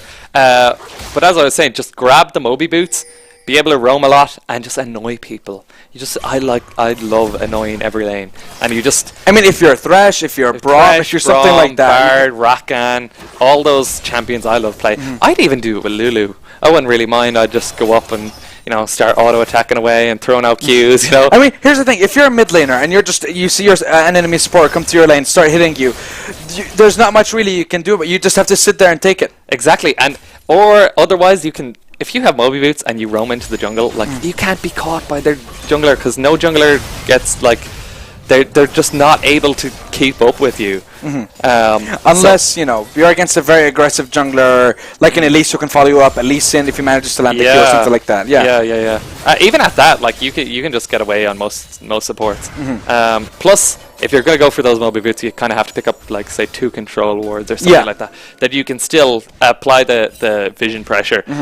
My favorite one is just walk in and ward their jungle and just annoy the hell out of people. Yeah, especially that control ward in the bush right behind the blue buff and the wolves. That's my favorite. Yeah, because no one checks that really. Whenever you're walking, are you actually looking at your character? If you place that properly, you can see people go across mid lane. You see people coming across, as in going across mid lane behind at the wolves, and you can see them coming up by the banana brush there as well. It's like prime. Yeah, it just gives. And here's the thing again, because. Imagine for Coco Pop's mage, of course for Billy Ray Dice, if they were put in that situation, they're not really going to be watching their screen to check for the ward, but oh boy, Billy Ray Dice is going to be flashing out, but you can't flash out of the Hextech ultimatum. Kingfire definitely going to be trying to secure the kill, but the last bomb coming out of Bran. That's a BM pause right there. Yeah, it's going to be a BM pause here, showing that Bran can't secure the kill. He's 20 CS behind, but still going to be able to close that lead down. That was very clean there by LMP. That roam was absolutely perfect from Kungfire. I really liked that. That was so impressive there. Definitely something you want to be doing with the Camille and making use of. And it lines up for the perfect ult by Ziggs. Oh, Grand Vault, they're going to get a triple knockback rather with the body slam. Going to try and push him away with the ultimate, but the tip of the boomerang blade secures the kill. Well. And Adriel though going to try and run away, but there's nowhere you can run, not from Master Yi. He's the Cosmic Reaver. He will chase you down and kill you, but here we go again. A couple of kills and a couple of objectives still going in the favor of the Orianna Grandes. And last game it was Mountain Drakes, and this time it's going to be infernal ones. Love them. Oh god, my favorite. But they're not going to go for it. They're actually not going to go for it. I think they're very afraid here of the Saya and the Lulu. The Lulu. Or the Ziggs, sorry, is what I meant to say. Ziggs can just like poke so much there, like, while they're trying to do it, and just probably get them out. And by that time, like, his ult will be coming up soon, and they don't want to risk that. Yeah, they don't want to risk it indeed. But still, the fact that they're able to take back a couple of kills here means that they're still going to be able to try and come back into this game. Yeah, no, but that is a good pickup there as well from the Sivir. Just the thing. Sorry, the Sivir there with the cull. I really like this. I love buying a cull early on. I think it's just worth so much. It is. It really is. You sell it back as well. You get 100. I think you get 100 gold out of it. Yeah, but it's like 160. 160. Yeah. Yeah, and with that, on top of the 300 gold that you're going to get, and like all the gold off each of the minions, 1 gold per minion, etc. So basically you get 450 plus the 160. You got about 510, 610? Yeah, like on some champs, like Sivir. Oh, Billy Dar's going to actually get blown up here, and Lulu is soon to follow. Meanwhile, Grande might get chased down here by the catfish. Might be able to swallow him up, but he does body slam him away. Here comes Kung Fire, going to be able to get that Hextech ultimatum. Any second now, he's going to try and slow him down. He has the support of Bran. The cask is going to be coming in to slow him down, but not going to be able to get the kill just yet. Going to be able to knock him back with the explosive cask. Hextech ultimatum still not coming out from the side of King Fire, but going to be able to secure that kill. All in all, 2 kills for 1 in favor of LMP. That was very clean ultimate there by Grande. Really nice ult. In the perfect position, in the prime position to blow him back. And they might actually be able to secure the turret here. They do have a decent push. They have Ziggs in that mid lane. And we all know 25% or low, your turret is going down. It's going down. Just pop that W. And they made changes to his W as well, so it's on a lower cooldown. Yeah, it's on a lower cooldown. So I feel like that's a really good pickup here. See, this Sivir is like going through that cull so quickly. I really like, because Sivir you can just farm so easily on her. It's like Ricochet and a Q, and then you're done. You're just done. Like, it's just away with a wave and move on to the jungle. Take your jungler's farm. Take your mid laner's farm. Take everyone's farm. Everyone's farm. It's like you're entitled. You're the AD carry. Yeah. If anyone says anything, just say AD carry in 2017, lol, and then take everything away. You're not doing anything because you're AD carry in 2017, but it doesn't matter. Just soak up all that gold on the map. Maybe you might be able to do something then. Just maybe. Yeah, you see, you just hold on to that glimmer of hope that someday you might be meaningful to your team, but it is not this day. Not this day.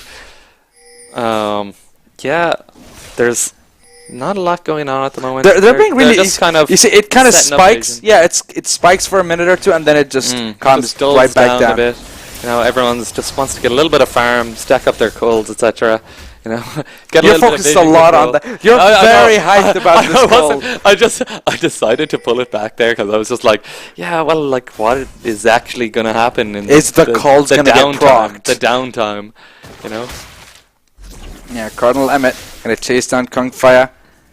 A little bit too much tongue coming out of that catfish. Yeah, not really having fun from Camille's side. I don't even know, dude. Like, do catfishes actually have long tongues? You see, I don't know. I'm not a fan of fish. No, I'm not. Well, not that kind of fish. I eat fish, but I don't. I like cod. Don't like fishing, I guess. No, I don't like fishing. That's just boring. Yeah, I mean. So I like fishing on my phone. Fishing apps. Oh, no, I hate you. It's like, oh, you're one of those guys. Fishing Simulator 2017. Oh no, there are better simulators. That's definitely what Camille is doing right now. Yes. That's Fishing Simulator. Catfishing Simulator. Catfishing Simulator. That's Tinder. So, we'll see how this goes down. I really hate playing against Tom Kench. Yeah, it's a boring matchup. It's not even that it's a boring matchup. I just hate that champ in general. As a champ, he's just... You as a champ, irritating champ. Yeah, I mean, he's just such an irritating champ. He's meant to be. And, it's just... Talk about an irritating... I hate Fizz. If we're actually going to go into irritating champions, Fizz and Talon with all that jumping around drives me insane. But, oh boy, Witzer going to try and go for the engage here. Featherstorm coming out, but it's not going to help Adriel any bit. That's going to be taken down easily here by Billy Darius. And the Wild Growth didn't even come in at any point to try and save him. But 4-man squad coming up from the side of the Orianna Grandes should definitely be able to secure. But Witzel under fire here. Bombs coming out from the side of Bran. Oh, and it's going to be Ultimate coming in. Not going to be able to secure it. And somehow, Billy Darius is the one to secure it. That was just... That was I did not expect that. No one expected that. It was that. a good try by Oh, it's going to be the ultimate coming out from Cardinal Emmett and comboed with that Hextech ultimatum. Cardinal Emmett, you have nowhere to run, nowhere to hide. Catfishing Simulator 2017. Oh boy, he actually got it. He caught the fish. He caught the He fell for it. That's some sushi right there. I like sushi though. I love sushi. I'm a big fan. It's like sushi or ramen though. Ramen. Yeah, ramen. Squad, you know? You have to go for that ramen, but I mean, yeah. Yeah. It's not complicated. It's just easy. It's just so easy. Do you know what I'm gonna do? Oh boy. I'm gonna bring it back to the... No, I'm not gonna bring it back. No, not bring it back. I'm joking, look, I'm joking. There's 21 stacks on the... When there's 5 stacks left, you can bring it back. I'm not bringing it back for the rest of the game. It's gone. It's out. It's out of the park. Wait, looking towards the bottom lane here. And not even the bottom lane, towards the top side. I think the Q, the Alpha Strike from Cockpop's Mage might have followed. But here comes the Catfish. It wants its revenge. Fire might be able to dash in, but he's actually going to jump back in. Here comes the support. Here comes Brand. Here comes Grand Vault, and they're going to chase them down. Abyssal Voyage was already used. There's no way you can escape. Cockapop's Mage meditating on the side while he watches his ally fall. He's going to try and come back here. Kung Fire might be able to get swallowed, but not today. It's going to be the Syndra. The Billy Ray Dyrus rotating towards the top side, trying to see if he can just save his friends, kind of alleviate some of the pressure. Meanwhile, bottom side is just fights and really good all over the place. The root coming down, burst of damage coming out from Steve. The exhaust is coming a little bit too late here. Witzel playing on his own as a front line, but the Lulu again going aggressive. He doesn't have the ignite though. Will he be able to get the kill? One more auto attack. Not gonna be able to save. From the Q misses the glitter. That's not able to secure the kill. Wild Growth comes out and this Lulu is just going ham. He wants to get the kill. My Witzel not gonna follow up just yet. Not enough mana, but my god, what is even happening in this bottom lane? Fiesta. Not really now. It was really good by the Xayah there. Just the one auto attack and the glitter lance. The glitter lance barely. It was so close. Yeah, that was quite unfortunate. It was just a whisker away. Yeah, I presume she had used the Q earlier on and she was just waiting on the cooldown to try and get it off and just didn't get the opportunity to. Yeah, meanwhile, Cockpop's going to try and see if he can hold the fort and see if he can defend that mid lane, but it's going to be the ultimate coming out. He's going to try and actually take the fight to them, but there's a massive amount of damage coming in. The Meditate might be able to save him. Here comes the Catfish. Here comes Cardinal Emmett to the rescue. Cardinal Emmett going to be able to chase him down, going to be able to flash, but here comes Kung Fire in return. Hextech Ultimatum comes in. The bomb blows him back in, and it's going to be the kill going over to Kung Fire one more time, and this defense is all trying to defend that turret. They're all trying to see if they can just salvage this situation. Meanwhile, Voltumnex and Billy Ray Dyrus going to be trying to trade a 1-for-1 turret. Yeah, looks it's like a good choice now. Both teams just going trading 1-for-1 turrets there. It's going pretty even, and I'm really excited to see how these fights are going to pan out in the late game, because both teams are playing very well. Both teams are answering each other's calls and rotations, and we'll see how it ends up. Yeah, Kung Fire, I don't think he knows. Yeah, he's actually going to get that recall stopped. I mean, you're recalling in that sort of situations, just you're asking to be hit. Yeah, but like he knows he's not. He's just like it's a BM stop back. Yeah, like, you know, you can't really do anything. Oh wait! This just in. The call was procced. Oh, it was finished. Newsflash! Yeah, the call is actually finished, and getting that burst of gold here for Voltumnex. He gets the Essence Reaver, and this just makes it easier for him to actually just keep spamming his spells, get those crits rolling, and then he can just constantly spam that Boomerang and that Ricochet. The thing is, he's still on level gold, pretty much, with these, and he's not going to get... He has a kill and a cult part. He should be about 500 gold. He should be, but it's not really enough to, like, warrant... So, I feel like... So, Essence Reaver has built-in utility, and... Whereas IE is just a full damage kind of build. It's not very good on its own, but it's still, like, I feel stronger than the Essence Reaver because the Essence Reaver is bought for the utility of it. Yeah, exactly. But Steve gonna get chased down by the Cosmic Reaver. Meanwhile, Voltumnex under the same threat coming down from Kung Fire. Might be able to chase him down, might be able to run away, but not from the Gragas, not from the Camille. Meanwhile, it's gonna be the Cardinal Emmett swallowing up that Camille. It's gonna be taking him down. Grand Vault is on the run. And meanwhile, somehow, Cockpop's Mage was not able to secure the kill onto Steve. And the flash was actually still available on Steve. So somehow he managed to escape. The root might have come in and just bought him as much time as he could have possibly wanted. Meanwhile, Grande is still on the run. Stun going to be coming in onto the Ziggs, and here comes the Unleashed Power. Not able to secure the kill just yet. The barrier coming in time. Colonel Emmett, meanwhile, swallows Billy Ray Dyers away from the Fat Man himself. Yeah. Still, no kills coming out of that. No kills. Well, there was the one. It was just building up, slowly Catfish building up. Revenge in the top lane. The catfish. No, it's like Catfish 2, Electric Boogaloo. I'm just trying to go for something here. Catfish bites back. Oh boy.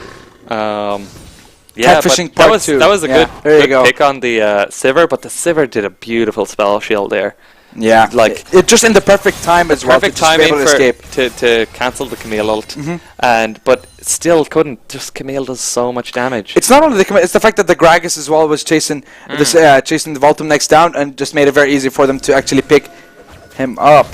Meanwhile, it's going to be Voltum next just clearing that vision, and he's actually very aggressive here. Going to try and defend that pink ward, or rather control ward. Not going to be able to hold it down for long though. And looking at this, it's going to be the second Infernal Drake is actually live. All right the now. Infernal Drakes. Last game was the Mountain game. This game's the Infernal game. Oh, Billy Ray Dice very aggressive. Gets the stun. Unleashed Power available just now, but he doesn't even need it. Going to be able to secure the kill. And finally, take down the Explosive Master himself. Good. And he knew that the Ziggs had just used his barrier. Yeah, exactly. Be able and to save Adriel might himself. be able to get stunned here. Concussive blows come out, and the Boomerang Blade on the back does not secure the kill just yet. Going to be the Unleashed Power coming in, but Zaya takes it down with a Feather Storm, goes untargetable and saves his behind. And here we go once more. Orianna Grande is trying to siege up here towards that mid lane, but blinking health bars coming out from the side of. Oh, actually, the Infernal are going to get secured. Meanwhile, the Latin Impact Pandas are going to be going for yet another engage. Kingfire going to be able to get to the backline, secure that kill onto Billy Ray Dyers. And now it's going to be TOG on the run. 4 members against 2 here. It's going to be the ultimate coming out, but he's shredding him. The Ricochet going through them one by one. A double kill for the Camille and a double kill as well for that Sivir. Meanwhile, Coco Pop's mage finally comes back from his mission of taking down that dragon.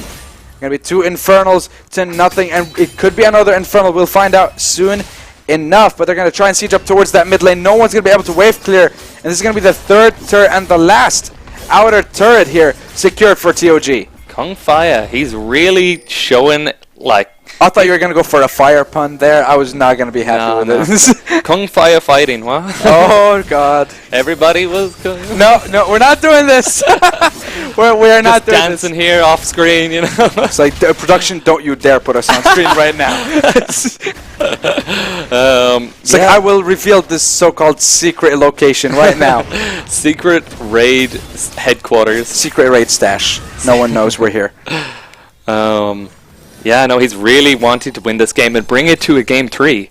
He really wants this. You can tell the way he's playing. He's making aggressive moves, making plays. He's trying to make things happen around the map. Yeah, exactly. And so here's the thing: they just saw multiple members from the set of TOG. Oh, what is that damage? Adrian gonna get blown up, but not enough damage coming up from the Unleashed Power. But that is insane. I mean, he threw down like 1 Q. That was 1 Q on the Unleashed Power. That was it. That's disgusting. And do you know what that is? That's the power of these 2 Infernal Drakes coming in and just buffing up. It's so good. That is 16% extra AD and AP. It's so good with their team. Like, Syndra benefits from that so much, and so does this Sivir if she decides to go a little bit more flat damage. Oh, Coco Pop's mage, rather. Voltum next going to be able to try and fight this out. Sivir and Master Yi against the world.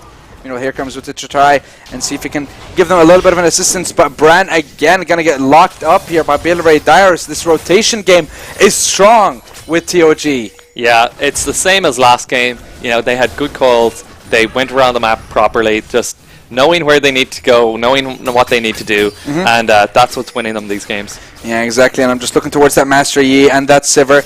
Shiv and Essence Reaver on the Sivir, and it's going to be the Bork and the Blood Razor secured for Coco Pop's mage, and that attack speed is just going to be insane, shredding through the tank line, which apparently is only going to be that Grand Vault on the Gragas. Yeah, that's all. And he's not tanky at all at this point. He went Runic Echoes as well, so he's not going full tank. I don't like that anymore. I would be... It got buffed. It got buffed, though.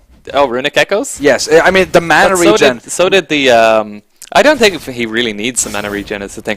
But the Cinder Hulk. Yeah. That got buffed as well. Exactly, yeah. Much easier to go into, and like I feel like the clear is much better. He can stay out for ages. Bambi Cinder got became 200 gold cheaper, which is insane. Exactly. And it's just easier to clear early on. You're so tanky. Like, you really, in this scenario, I don't feel like you need the damage.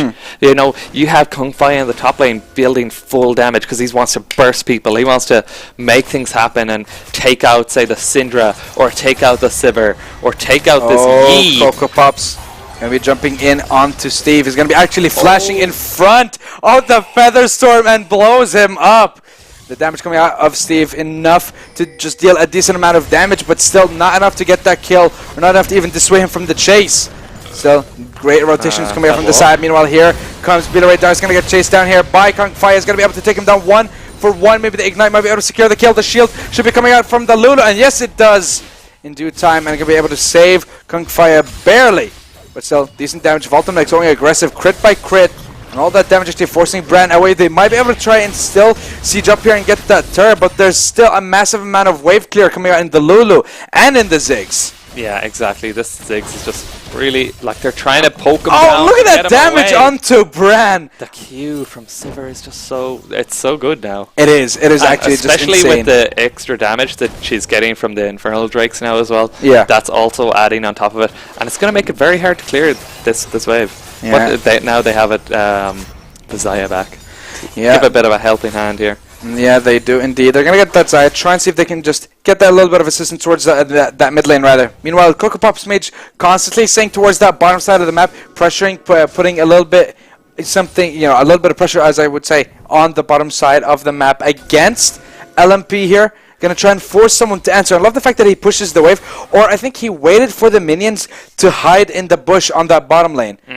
So he's trying to wait for someone to actually show up, but he might have been spotted out because there's actually a decent bit of ward coverage towards that bottom side of the map in the jungle. And on the other side of that... Oh, Billy Dires, though, you're in danger between 5 members of LMP. There's going to be an easy pickup here. Oh, the flash E!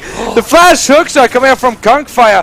Voltomex is very low. The ultimate coming out from the Ziggs. Not able to secure it. The heal comes out at the last possible second to give him that boost of speed to help him escape. Meanwhile, bottom side of the map, Master Yi is on his own. The ultimate coming out might be able to save. Not going to be able to stop the TP from coming onto the Camille. Should have been used a lot earlier to stop it, but Cardinal Emmett holding up the front. He's holding up that mid lane, but he's just being played around with like a pinball. Going to be able to get secured with one more auto attack, and yes, he does. It's going to be the Gargoyle Soulplate coming out at the last possible second, but not giving him enough HP. Coco Pop's mage going ham here. He's going to be going on to Kung Fire. Not going to be able to get the kill, though. He's going to get exhausted and taken down. And Kung Fire, with a slither of health, able to escape. All his team coming to his rescue there. I thought that was going to be fight of the century. Fed Camille versus a fed Coco Pop's mage on Master Yi. That's the one. And it's a third Infernal Drake, but this time it's not gonna go. This is a 16% swing if they manage to pick this up. Oh, but the stun coming out from Billy Dice might be able to blow him up. Not enough damage. They don't have Coco Pop's mage. They don't have the jungler. Will they be able to secure it? No, they don't. It's gonna be secured by the Gragas, but Bran on the backline dealing a massive amount of damage. Double kill for Billy Dyrus, and still here comes the Camille. It's gonna be a triple kill for Voltum next, but he's still actually gonna get secured here. Meanwhile, Kung Fire is just going to be coming in as the cleanup crew. Going to try and take them down one by one. And apologies, it was a triple kill for Billy Ray Darius, not Voltum next. Going to pick them off one by one there. But still, the fact that they were able to secure the Infernal Drake means there's only an 8% difference now. It changes it. Exactly. So basically, it's a 16% swing because that 8% would have went to the side of TOG, the Orianna Grandes. And instead, it actually goes back to oh boy, LMP. But this is very dangerous. Everyone from the side of LMP recalled, and there's a decent amount of damage. It's basically just the Master Yi dealing all that damage, but here comes Kung Fire. Will there be any follow-up? Will there be any assistance? I don't think anyone will be able to stop this, and this could be the Baron, unless a miracle still comes out, but no, Kung Fire not able to secure it. He's going to get swallowed up, stunned up, and taken down any second now, and there it is. Condal Emmett finally getting his fishy revenge. I've said it time and time again. The Orianna Grandes are pulling out really good calls here. They're winning basically off the team fight, off the calls that they're making around the map. And that's what's really putting them ahead in these games. Yeah, exactly. I mean, they lost a couple of team fights previously, but they're still able to pull it back. They still have a decent lead. They have a, what, 6,000 gold lead at this point? 7,000 gold lead, actually, in their favor. 2 Infernal Drakes to 1, and the next Drake is going to be a Cloud. I mean, if it was a Mountain Drake, it would have been a very big deal, but...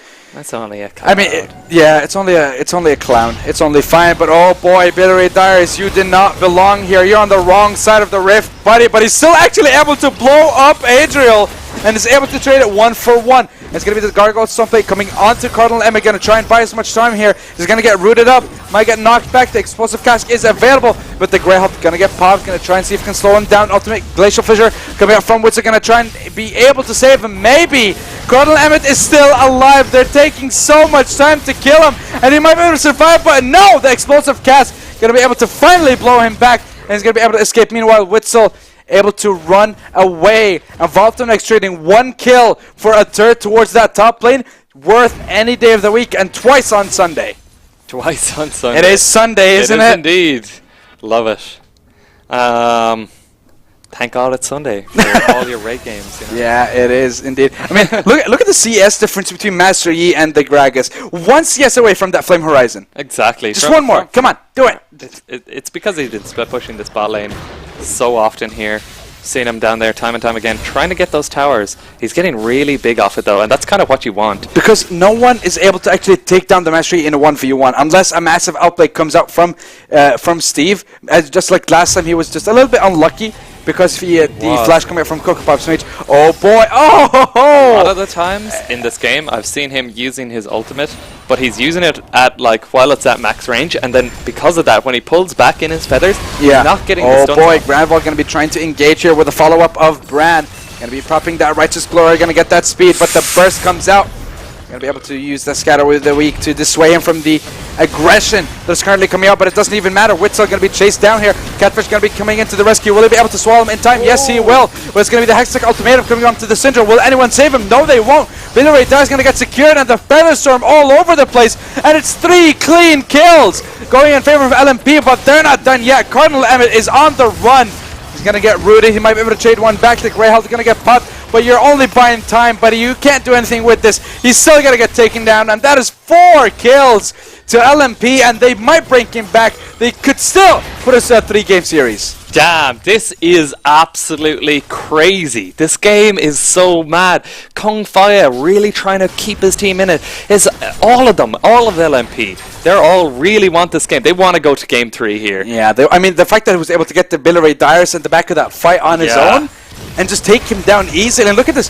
They have a little bit of time. They might be able to siege up a little bit more. Wave clear coming out from the Sivir, trying to buy as much time. Wall coming out from Braum, and for some reason it's the Xayah tanking. But again, with someone like the Ziggs, it's easy for you to go for that engage. Meanwhile, Braum has the mobility boots, gonna try and see if he can chase them down. Gonna get slowed here, gonna be dissuaded from the chase. But still, it's gonna be a lot of pressure. I mean, looking towards that top lane, looking towards that mid lane, it's pushing in the favor of TOG. But they're on the hunt, and the ultimate gonna be coming out from Bran to just take down that minion wave and see if he can stop the pushing power. That's all they want to do. He can still stay here, I feel. Yeah, like, but there's still a decent amount of minions. And the pushing power that we talked about before, the flash ultimate coming out from Witzer, going to try and go for that re-engage, and Adros just going to get blown up, and it's a 1-for-0. Voltonex though might be able to get picked up with that last bump, but no, he won't. And it's going to be Coco Pop's mate just going insane, and he queues away from the Featherstorm. He's still alive. And with the last auto attack, he's finally taken down. Meanwhile, Brandon going to get taken down with the Boomerang Blade. Kongfei is still alive, actually in front of Witzel. 2-for-1 in favor of TOG. And the re-engage once more. Going to be able to try and stun him. Might be able to swallow him. Maybe going to be able to get him. Not going to be able to lock that stun just yet. Meanwhile, going to be towards that top lane. Wave pushing in favor of LMP, and they push back towards that mid lane. 2AG might be able to respond with a turret. Not only that, but also an inhibitor.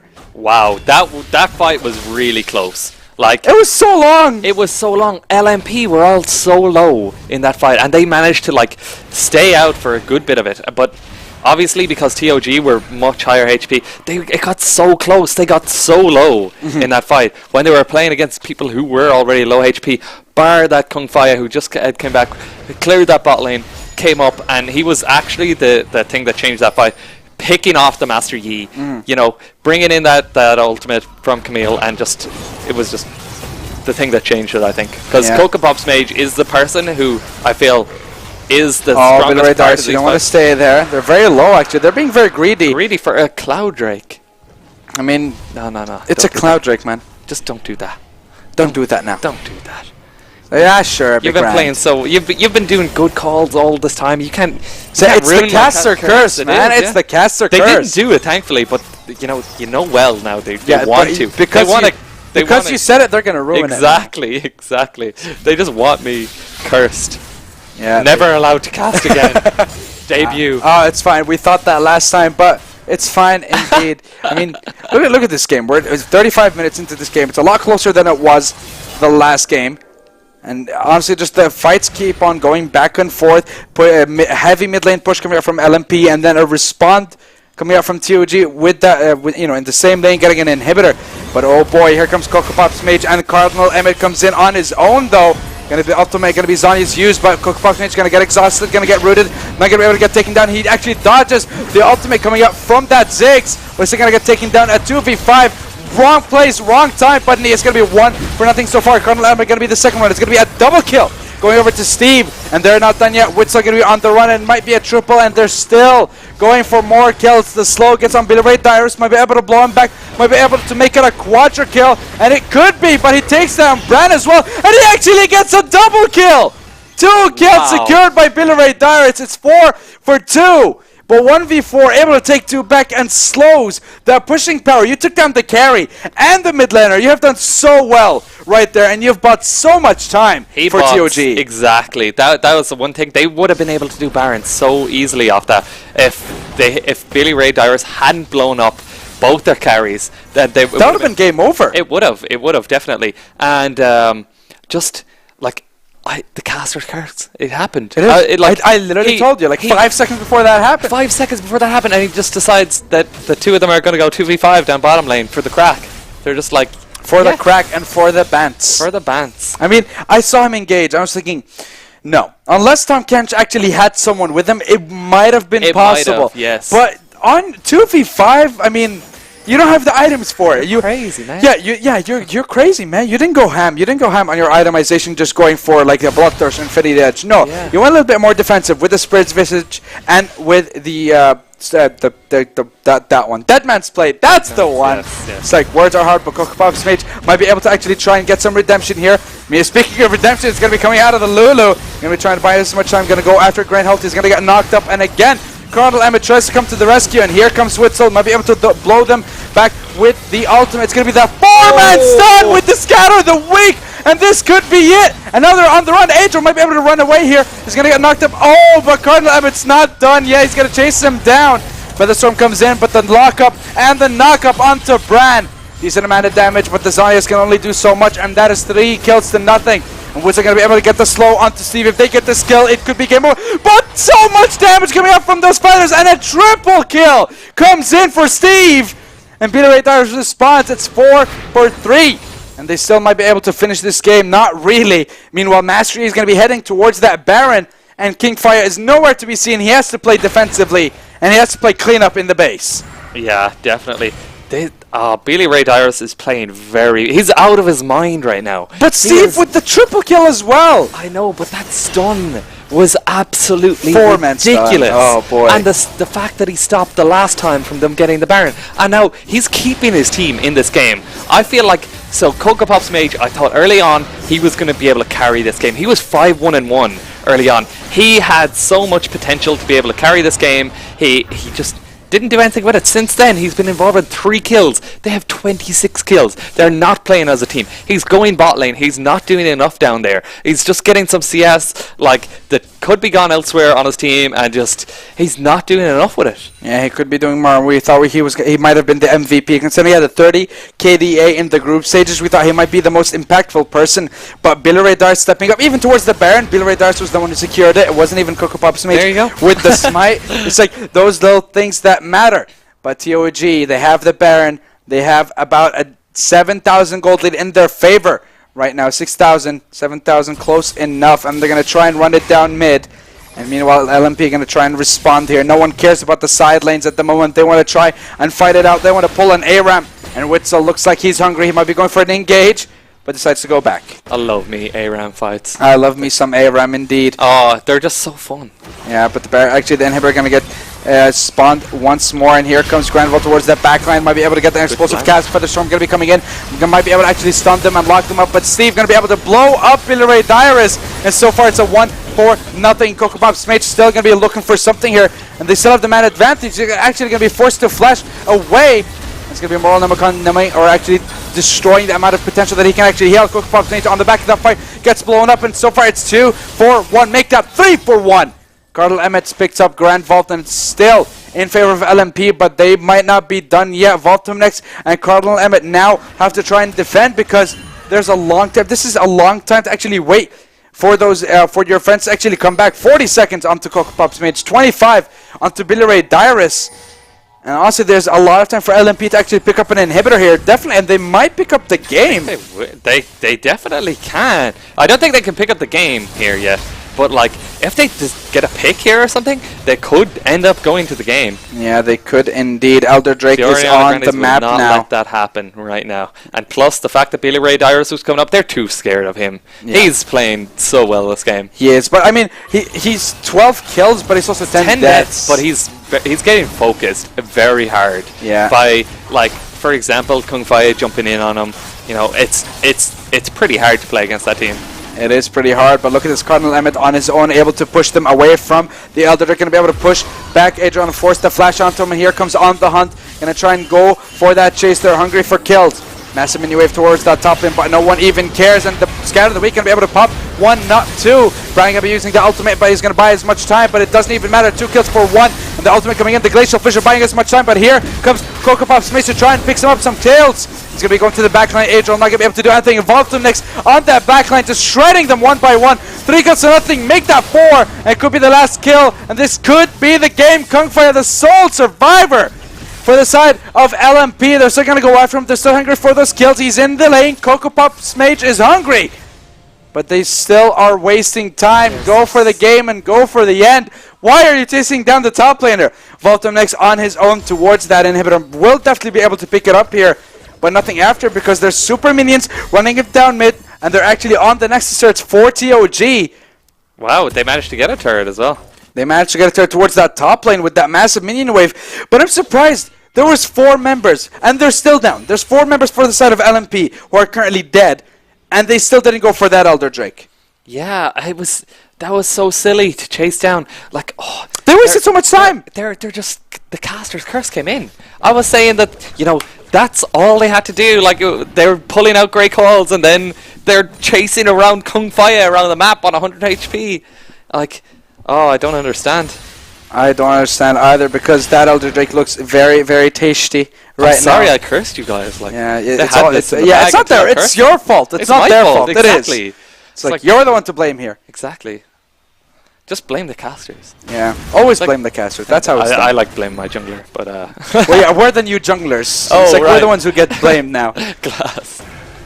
Oh boy! And meanwhile, looking at both these bases, they're very similar. Just 1 turret difference towards that top side, of course, in favor of LMP. Elder Drake on the map. It's going to be the actually puck coming in from Adrian. Going to be trying to go for the engage. X-Tech Ultimatum. Going to try and buy as much time. Billy Ray Dice is in danger. Featherstorm going to be coming out as well. Going to be able to blow him up 1-0 once more, and LMP might be able to get a game back here. Going to try and see if they can run it down mid. Elder Drake is up. They could try and get under the inhibitor again if it respawns, but it's not even close. It's going to be Kung Fire trying to go for a re-engage here. Cardinal Emmett trying to see if he can be a little bit aggressive and push them away. But it's going to be another inhibitor picked up for the side of LMP. They want to do this by the book. With the Barons spawning in 2 minutes. They have a 5v4. They have a man advantage. They might be able to push it down here. They might be able to go for that final push and bring us to a 1-1 score in the series.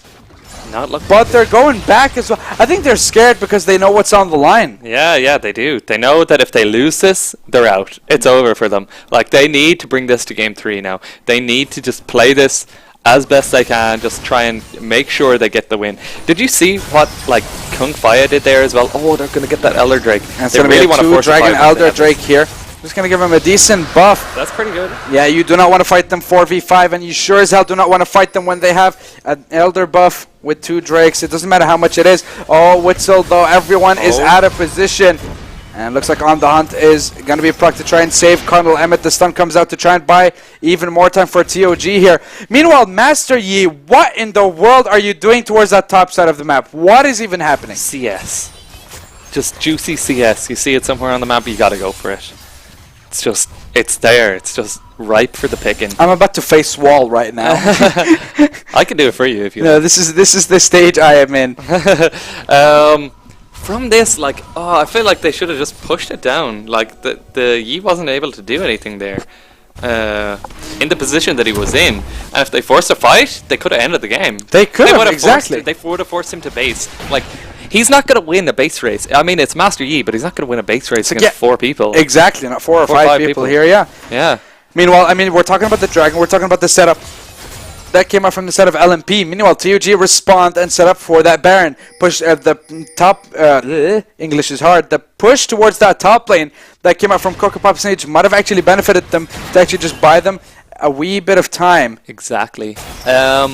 I feel like here they're just going to go with what they did last time. Like Kung Faya last time just walked it down mid and he just straight up used his ult onto Billy Ray Dyrus. He knows that he's playing so well and he knows that he's like the sole reason that TOG are still in this game, and because of that he was just like, we need to get him, and the polymorph just... Oh boy, Coco Pop's Mage on the hunt is procced. Ultimate going to be popped in. The Glacial Fissure to try and just dissuade him here. The Baron is still procced though, and it's going to be... Oh boy, it's going to be Brand actually on the back of that fight, still alive. Coco Pop's Mage gets blown to smithereens here, and could be the fight that LMP want. It could be the fight that LMP need.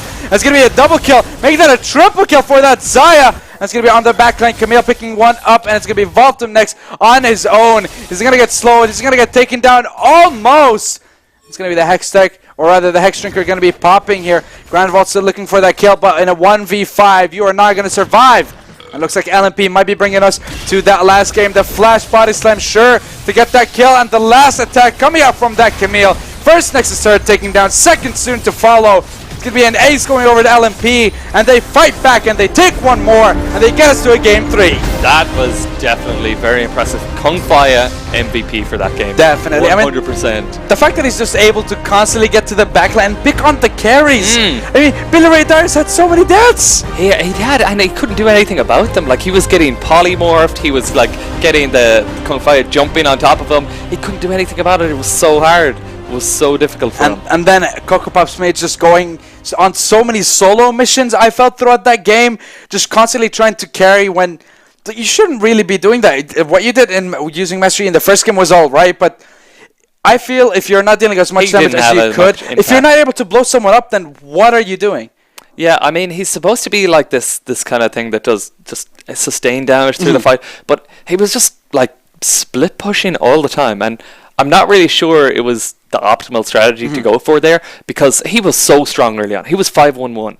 He could have made so much happen with that, but instead he chose to just like split and let the other team like gradually close that goal gap together. But it was mainly Kung Faya who closed that goal gap. He was just making plays all across the map. He did not want his team to go out. He was just playing out of his mind. Yeah, he definitely was, and this could be a change in the picks and bans that we might see in the last game. But ladies and gentlemen, don't go anywhere. We're going to be back with the third game between both these teams, and what an exciting series that has been so far. I can't wait. Yeah, I can't wait to see what's going to happen in game 3. But ladies and gentlemen, we'll be right back. Don't go anywhere.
涙よ星に瞬きを伝えて守るものがあるからきっと強くなれる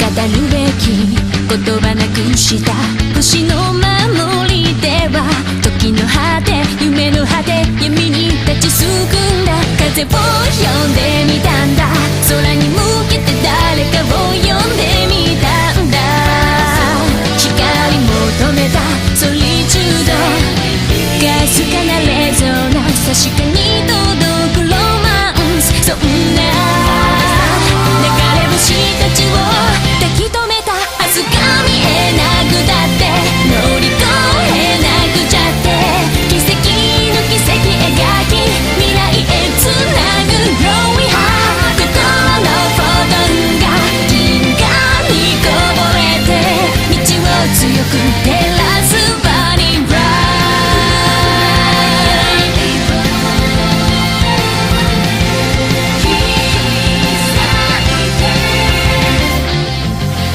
それぞれの思い秘めた星の守りでは空からの呼ぶ声に導かれた重ねる手と手には言葉なんかより伝わることがある熱い心通じ合った確かなレゾナンス見つけるのはエッセンス目指した意識の先がディスティネーション答えが見えなくてくじけそうになって支え合い誓い合う絆でつなぐシャイニースマイル心のフォトンが銀河に溢れて道を開く鍵は My Starlight Heart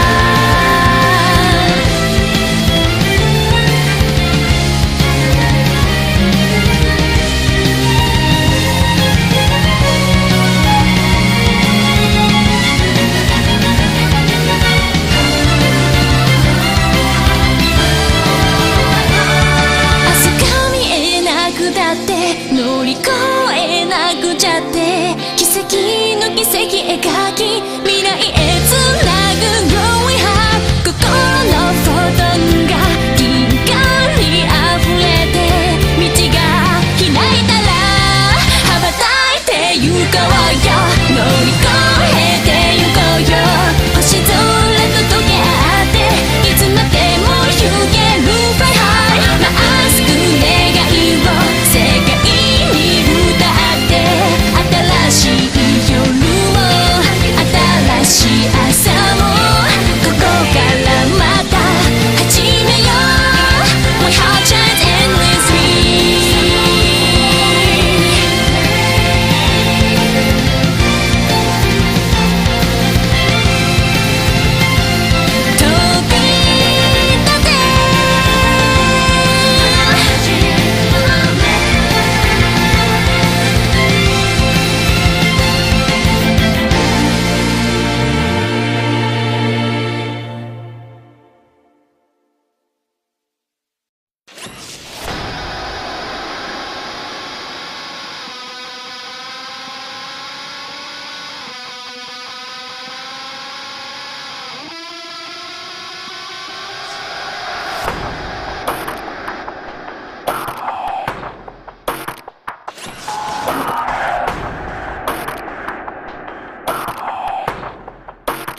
Welcome back, ladies and gentlemen, to Game 3 and the final game between Latin Magic Pandas and the Orianna Grandes in this best of 3 for the Division 2 semi-final, as we are joined by Lexi in our super secret studio, and of course the one and only Jonathan Slut Barrett. We are very excited to see what these teams have to offer. First game, bit of a slugfest, bit of an early lead for LMP, and TG fought back, and the same thing happened in the second game, but on the other side, of things, exactly, and it was LMP who were the ones who came out on top. So what are the changes that we're looking for here? I'm not really sure what these teams are going to do now. I feel like that Orianna Grandes are going to try and go back to what they had. Like, I don't feel like the comp that they ran really worked out as well as it did in the first game, where they could like just play big team fights, do whatever it was. I mean, they kind of had it, but the players weren't really on point last game. For example, the last fight that they had, Witzel like completely just whiffed his ult when he's the only person on the team with any kind of CC. You just can't do that. If they had like a little bit more CC in there with the Orianna that they had the game before or something like that, then they would have been able to use that a little bit better. I think they would have been able to come out ahead in those team fights. Yeah, exactly. But we are going to be jumping into the champ select here for the last game between LMP and TOG. Now, what kind of changes are we looking for here? I feel like the Orianna Grandes might go back to what they had originally. Latin Magic Pandas, they seem like they have a lot that they can use. I feel like there's going to be a ban on the Camille here. Yeah, definitely. It is possible, unless they actually... He played out of his mind on that. It is. I mean, unless Cardinal Emmett picks it up, because he's played like a bit of the Fiora and a bit of the Camille, so yeah, if it's not banned away... champs like that, he's pretty good at them. Yeah, that's very true. And if they don't, then maybe Latin Magic Pandas will have to third ban that, force it out, like... Kitty cat just running around. I mean, she's just sitting right there staring at both of us, and I'm just like, don't, shh. It's like the wrong time to ask for attention right now. I got so distracted. It's just like being on stream. It's just like cat. Kitty. Yeah, but I mean, you're talking about the Camille and the Orianna Grandes. Yeah, they're gonna ban it away, and still the Orianna not gonna be given away to Bill Ray Darius. He had a massive impact in the first game. Exactly. They won't be able to get that away. I wonder what he'll go with in the mid lane. He still played really good on the Syndra. Yeah, I mean, yeah, he had a lot of contribution towards the team fights. He had a lot of kills, but he was just caught out so many times. It was so hard to get away from that. The Camille won't be there for that this time. If he has the Syndra and the Camille isn't there, I feel like he will have much more impact on the game. He won't be able to get picked off by the Syndra or by the Camille running up mid, using the Volt onto it, and just the ult, and trapping her in place. Even when she got Zhonya's, she couldn't do anything about it. Yeah, exactly. And meanwhile, in response to the Orianna and the Fiora being taken away, it is going to be the Xayah who's going to be the last one to be picked up here and taken away from Steve, because he just had a massive impact. And what is with that smile on your face right now? I was just thinking about something funny from last game. Really? Now? Yeah. I mean, okay, now I'm curious. I'll bite. What? I don't know. I don't know anymore. Oh, here we go. I can't talk about it. Alrighty then. It was something we may have talked about in the pause. What's with the I don't know, just movement? That's all the secret hand movements, you know. Secret stuff. Oh boy, Voltum next. Voltum next actually might be able to pick up the cannon here. It's got to get locked in for himself towards the bottom side of the map. They had a good impact in the first game. It brings that extra bit of CC that I was saying about, because last game all they had was the Braum, and then they couldn't rely on him. He wasn't showing up to the plate that he did in the first game. The first game he had beautiful ultimates. He had like 2 or 3 ultimates where he got just the priority targets where he was like firing them at weird angles, you know, and he was just managing to do it up. It was just really good. But that game, he was just missing people. He just couldn't be the thing that the team needed, you know? Yeah, exactly. Couldn't be that engaged or disengaged potential depending on the team fight. And he picks it up again. Yeah. Hopefully he'll show up this game. Yeah, I hope so. I mean, in the first game he was doing good. In the second game, not so much. But we're looking at the Renekton pick here for Kung Fu in the top lane for LMP. And it's going to have definitely a lot of early aggression. And if the Renekton gets fed early on, he's just going to obliterate everyone out of the water. So in response, you gotta have someone who actually has either similar or a more aggressive playstyle towards that top lane, who can win out in the matchup, or someone who can benefit the team in the later stages of the game, like the Galio. Who's still available. But it looks like the Aurelia is locked in. He picked the Aurelia. This is a really fun matchup. top lane is just loads of fighting going over. It's not going to be a again. slugfest or a wet noodle fight this time. It's going to be really, really good. That'll be fun. That'll be fun to watch. I can't wait to see that. Lulu picked up here for Latin Magic Pandas. Adra last time on it, getting the solo kill. Yeah, that early solo game. first blood. He did really well. I love seeing a Lulu. I'm just a big fan of Lulu players. You're a big fan of anything at this point. No, I'm not. I'm like Draven Lulu combo or Lulu anything Draven combo. Braum is the combo for you. No. Batman. Yeah, it's going to be the Ziggs picked up once more here, actually, for Latin Magic Pandas. They were comfortable in the second game. He was clean. He was clean in multiple situations, just able to pick up those kills and apply a decent amount of damage. And here's the thing. Now, we've seen Orianna in the first game when Syndra is banned. And now the Orianna and the Syndra are taken away from Billy Ray Dyers. What is going to be left for him? I'm not really sure what he's going to pick up. He actually plays...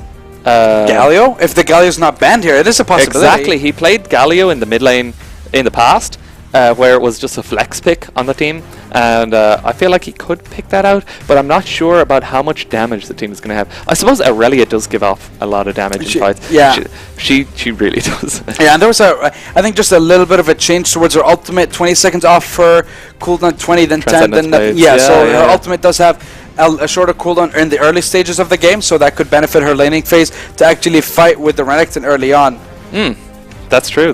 Swain actually going to be the last band, so a Galio pickup here would definitely benefit the Orianna Grandes towards the mid lane, because again you can still flex it, or you can even put it in the jungle on Coco Pop's Maze as a final resort.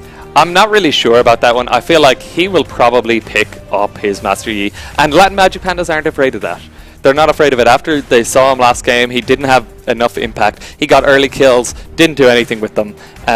So they're not afraid of that thing. But if they do pick up the Master Yi, they have a lot of damage there, and they can go with that Galio. I hope they don't pick the Master Yi. I mean, the performance in the second game was just... he had a early impact. It wasn't good, but it wasn't good in the later stages of the game. It just fell off massively, I felt. It did, but in retrospect, he had nothing like he had in the first game, where he had the Galio being able to ult on top of him. So if they put that Galio in the mid lane and then use the Galio ult on him, he gets all that damage reduction. He's able to fight for longer. He's able to get in there and just do all his damage. Last game he was just getting blown up and getting thrown around the place, pinballed with the Gragas, with the just everything. It was just really hard. Exactly, and we're waiting for the next pick to come out from Latin Magic Pandas.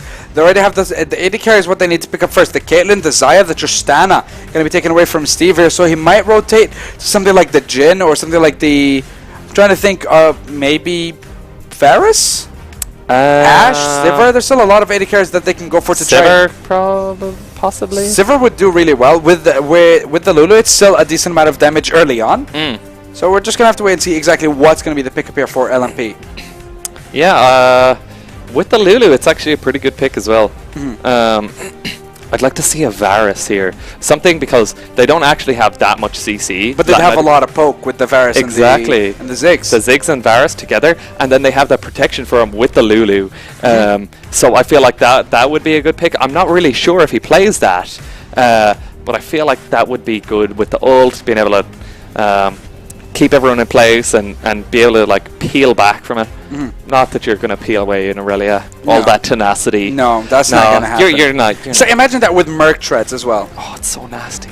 5 people. Sick nasty right it's there. It's sick nasty. It's like 5 people around gets something like 40% reduction. I think it was 35, yeah. Something it's 10, around there. 20 and then 35, I think, if it's more than 3 people. Yeah, it's But it's just a sick amount of tenacity right there. Combine that with the Merc treads, it's just stacks so much. multiplicatively. Yeah, it and does. Just the 5% in the runes, or the masteries, sorry. Yeah, exactly. Just, she's not getting CC today, like. So, plus, there's not much CC to begin with. You'd only have the Renekton who has the W coming out, and then not too sure what else they're going to have. The knock-up from Ziggs isn't really that big of a deal. And it's not going to be something massive, really. So you'd only have what's left is basically the jungler and the AD carry, and there's not many AD carries that can provide their own CC. And for a jungler, not too sure, he could still go for the Gragas like he did before. He still has the Maokai. Gragas is banned, actually. Yeah. Ooh, the Gragas is banned. You see, there you go. Caught you this time. So it could be the Maokai, it could be the Cho'Gath, so they still have options available. Nunu. Oh god, the Nunu is available. King of controlling objectives. Oh, I thought you were going to say King of the Jungle. I'm just like, no. No, not a hope. King of your enemy's jungle, I guess. Yeah. He just. What about Ivern, though? Ivern, he's just a troll. He's an awful pick. He's like King of Bad. He's like... He is the King of Bad. He's just solo key. I mean, I always wonder where in the world does he get his damage from? He literally walks around throwing seeds at people. Where's the damage coming from? All from Daisy. It is all from Daisy. It's Daisy just not Dukes. fair. Yeah, but look at this. Coco Pop's Mage going back to something that's a little bit better for himself, not just going ham with the Master E, but he's going to go for something like Divide, which is definitely a good engage, because if Zaya's taken away, there's no just invulnerability for the AD carry, so if he locks onto you, he's going to follow you and he's going to take you down. This comp just screams go. They're just like, we're going. You're dead. You're dead. It's like yeah, you got to death stare the camera. You're next. It's gonna be could be the Ari and gonna be the Vi locked in here for the Orianna Grande. So they're gonna have so much potential here to just pick them off one by one. Assault and Battery. Then you got the Spirit Rush, and then of course you got the Aurelia of all people just jumping on top of you, and then you have the disengage or re-engage potential coming out from the Glacial Fissure and the Slicing Maelstrom from the Cannon and the Braum. It's just so much go potential, as you said. Exactly, and I feel like this is a really good comp that Orianna Grande's picked up when they banned the Xayah as well, because the only AD carry that can get away from any of that is the Xayah. Yeah, just with the invulnerability. It's just the Twitch. Oh god, Twitch is just a great champ. I hate him, but I love him. Like that hate-love relationship. It is. It is. It's just one of those, and he just sits so far back, and he just. When he has a Lulu on top of him and he's everything, you kind of give up your early game. Well, in laning phase, if you're picking him AD carry, you give up your laning phase because he's not strong in lane. He kind of gets bullied a bit, and he could get bullied out of the game here. Yeah. But if he doesn't and he gets to late game, he's just a ticking time bomb.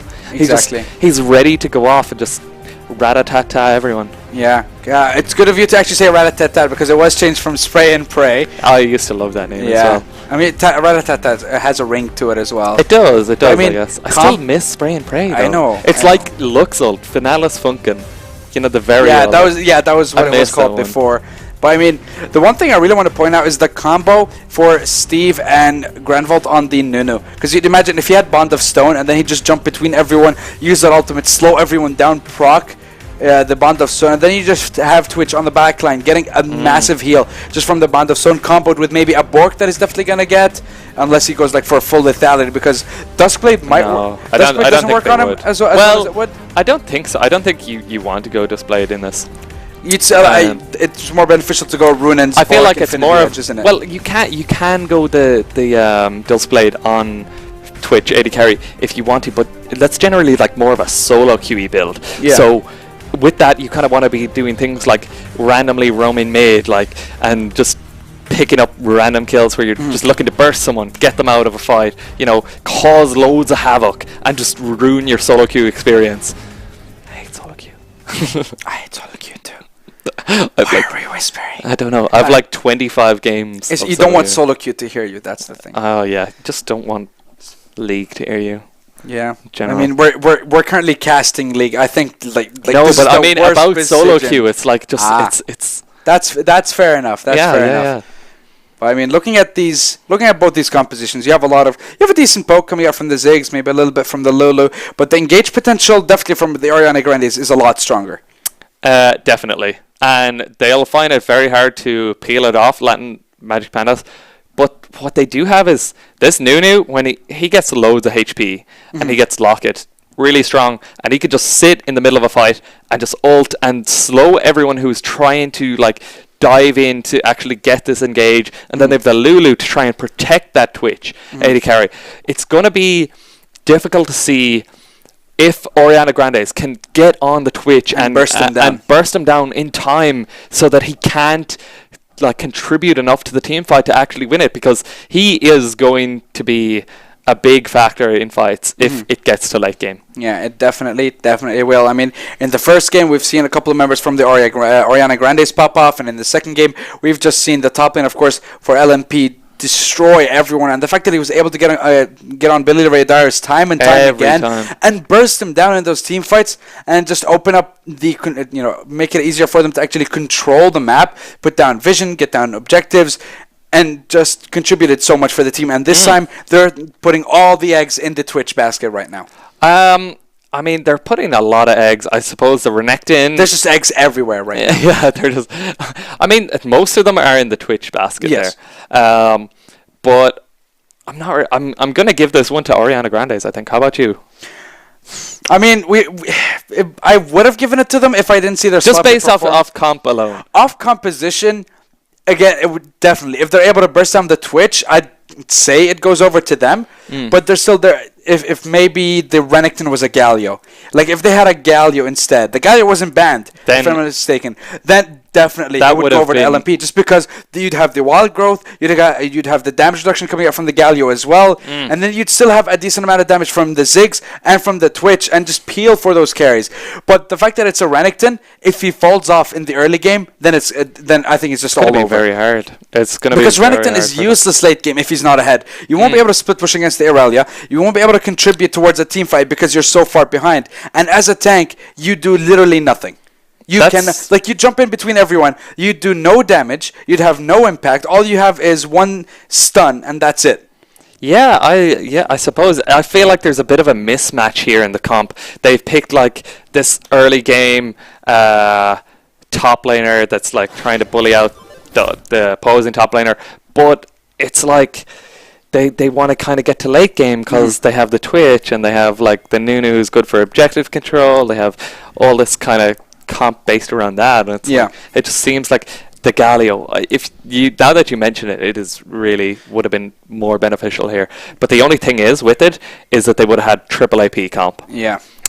Maybe pick up something else in the jungle. But a triple AP comp against a team with barely any tanks might have worked, but... That's true, minus the Aurelia. Yeah, true. Get an Aurelia building loads of... I suppose she died to the Twitch fairly handy then, though. She could indeed, but ladies and gentlemen, we are going to be on to the Rift for this third and final game between the Orianna Grandes and the Latin Magic Pandas. Now, both these teams have had an incredible performance in the first and second game, respectively, but definitely with the recent with the compositions that they have this time, all in engage from TOG and just appeal for your AD carry. So, as you said, it's going to be a play for the late game for LNP. It's going to be just give up objectives early on to try and buy time. Just try and buy as much time as possible. They're not going to have an early lead unless Renekton gets something out of it, because I feel like you're a little bit different than... They won't give up objectives, I don't think, because they have the Nunu. And even if they do have to, like, try to force them off objectives, they can basically just hover the Nunu around the objective, and the other team will be afraid to take that objective because they know the threat of Nunu. And it's hard to beat it in a smite war. You can't. That's why they would be so afraid of it. Love this fights top lane. Love watching instantly. I so love. We didn't even start the game. Yeah, exactly.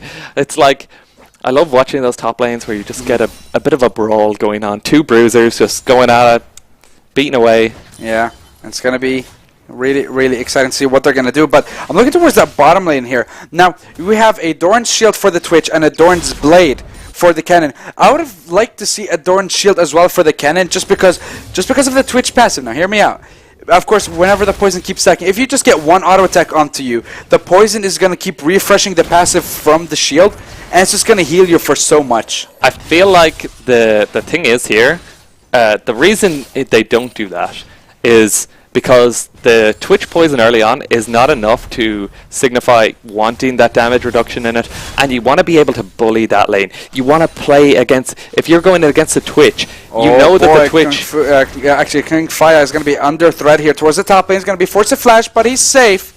Should be fine. But as you were saying... And going back to what I was saying is, you kind of give up the lane as a Twitch. You're just trying to get as much CS as you can. Kind of get out, like make a roam here or there, and play it that way, because most of the time you're not going to be able to win lane as a Twitch. Oh, Cardinal Emmett going to be chasing him down. He doesn't have flash. Might be able to slow him down. Might be able to secure the kill. One more auto attack, and with the Q, might be able to get him, but Kong Fire is going to be able to escape.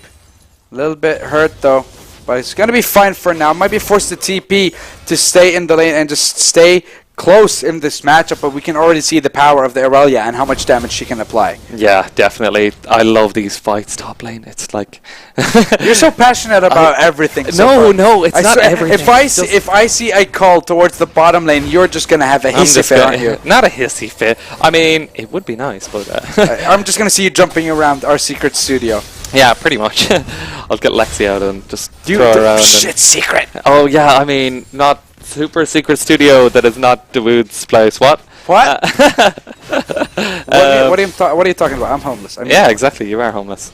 You look it. Feels bad. Wow! PM, I'm just alrighty, shots being fired. Alright, yeah, you're never coming back anymore. You're done. This is it. Let's see. So the Twitch is farming really well, and there's not enough pressure being put on by the Orianna Grandes in this bot lane, I feel. He's a little bit ahead, but there's a wave to pick up for Kennen.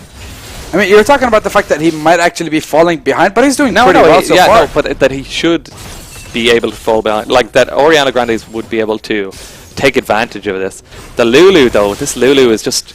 Adriel is really doing work on this Lulu. He's just harassing galore. He's causing a lot of pressure on the enemy bot lane so that they can't retaliate. So yeah, good job to him. Yeah, I mean, again, we've seen him last game get first blood, and this game he's still applying the same amount of pressure. So definitely very strong. There's the force is strong with this one. Very, very strong indeed. Look, that is just insane damage. Just time and time again. The Glitter Lance doing work on Voltumnex, and I don't think Voltumnex is having a fun time. No, and Adriel, like, a lot of the time when I see Lulus in solo queue when I play with them, they tend to just waste all their mana straight away. And Adriel's doing good mana management and just able to put all this damage down onto Voltumnex. A little bit of damage down onto Witzel there. Not really sure that's what he wants to do, but... oh boy, but here comes Coco Pop's Mage, and he's hungry for kills.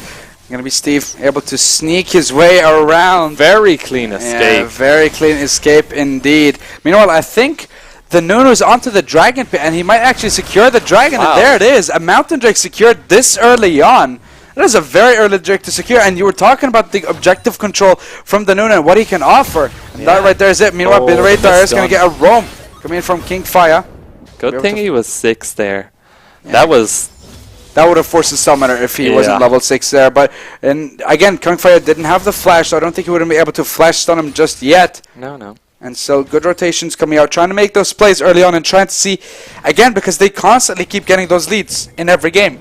Yeah, they're just doing really well. LMP got that free Drake off. He's just... It's slowly going in their favor, I feel. But are they going to be able to snowball? Because they've done it before in the first game where they just fell off. And I feel like in this composition, again, Kingfire needs to have a huge impact. Yeah, that's true. Kingfire was their saving grace last time, and if he can't do enough, this game they will end up losing, without a doubt. Yeah, definitely, because we're looking towards that top lane. Fiance is going time and time again between both of these members. Cardinal Emmet, Kingfire going at it time and time again. Meanwhile, here we go again. The stun going to be coming out any second. The ultimate coming in.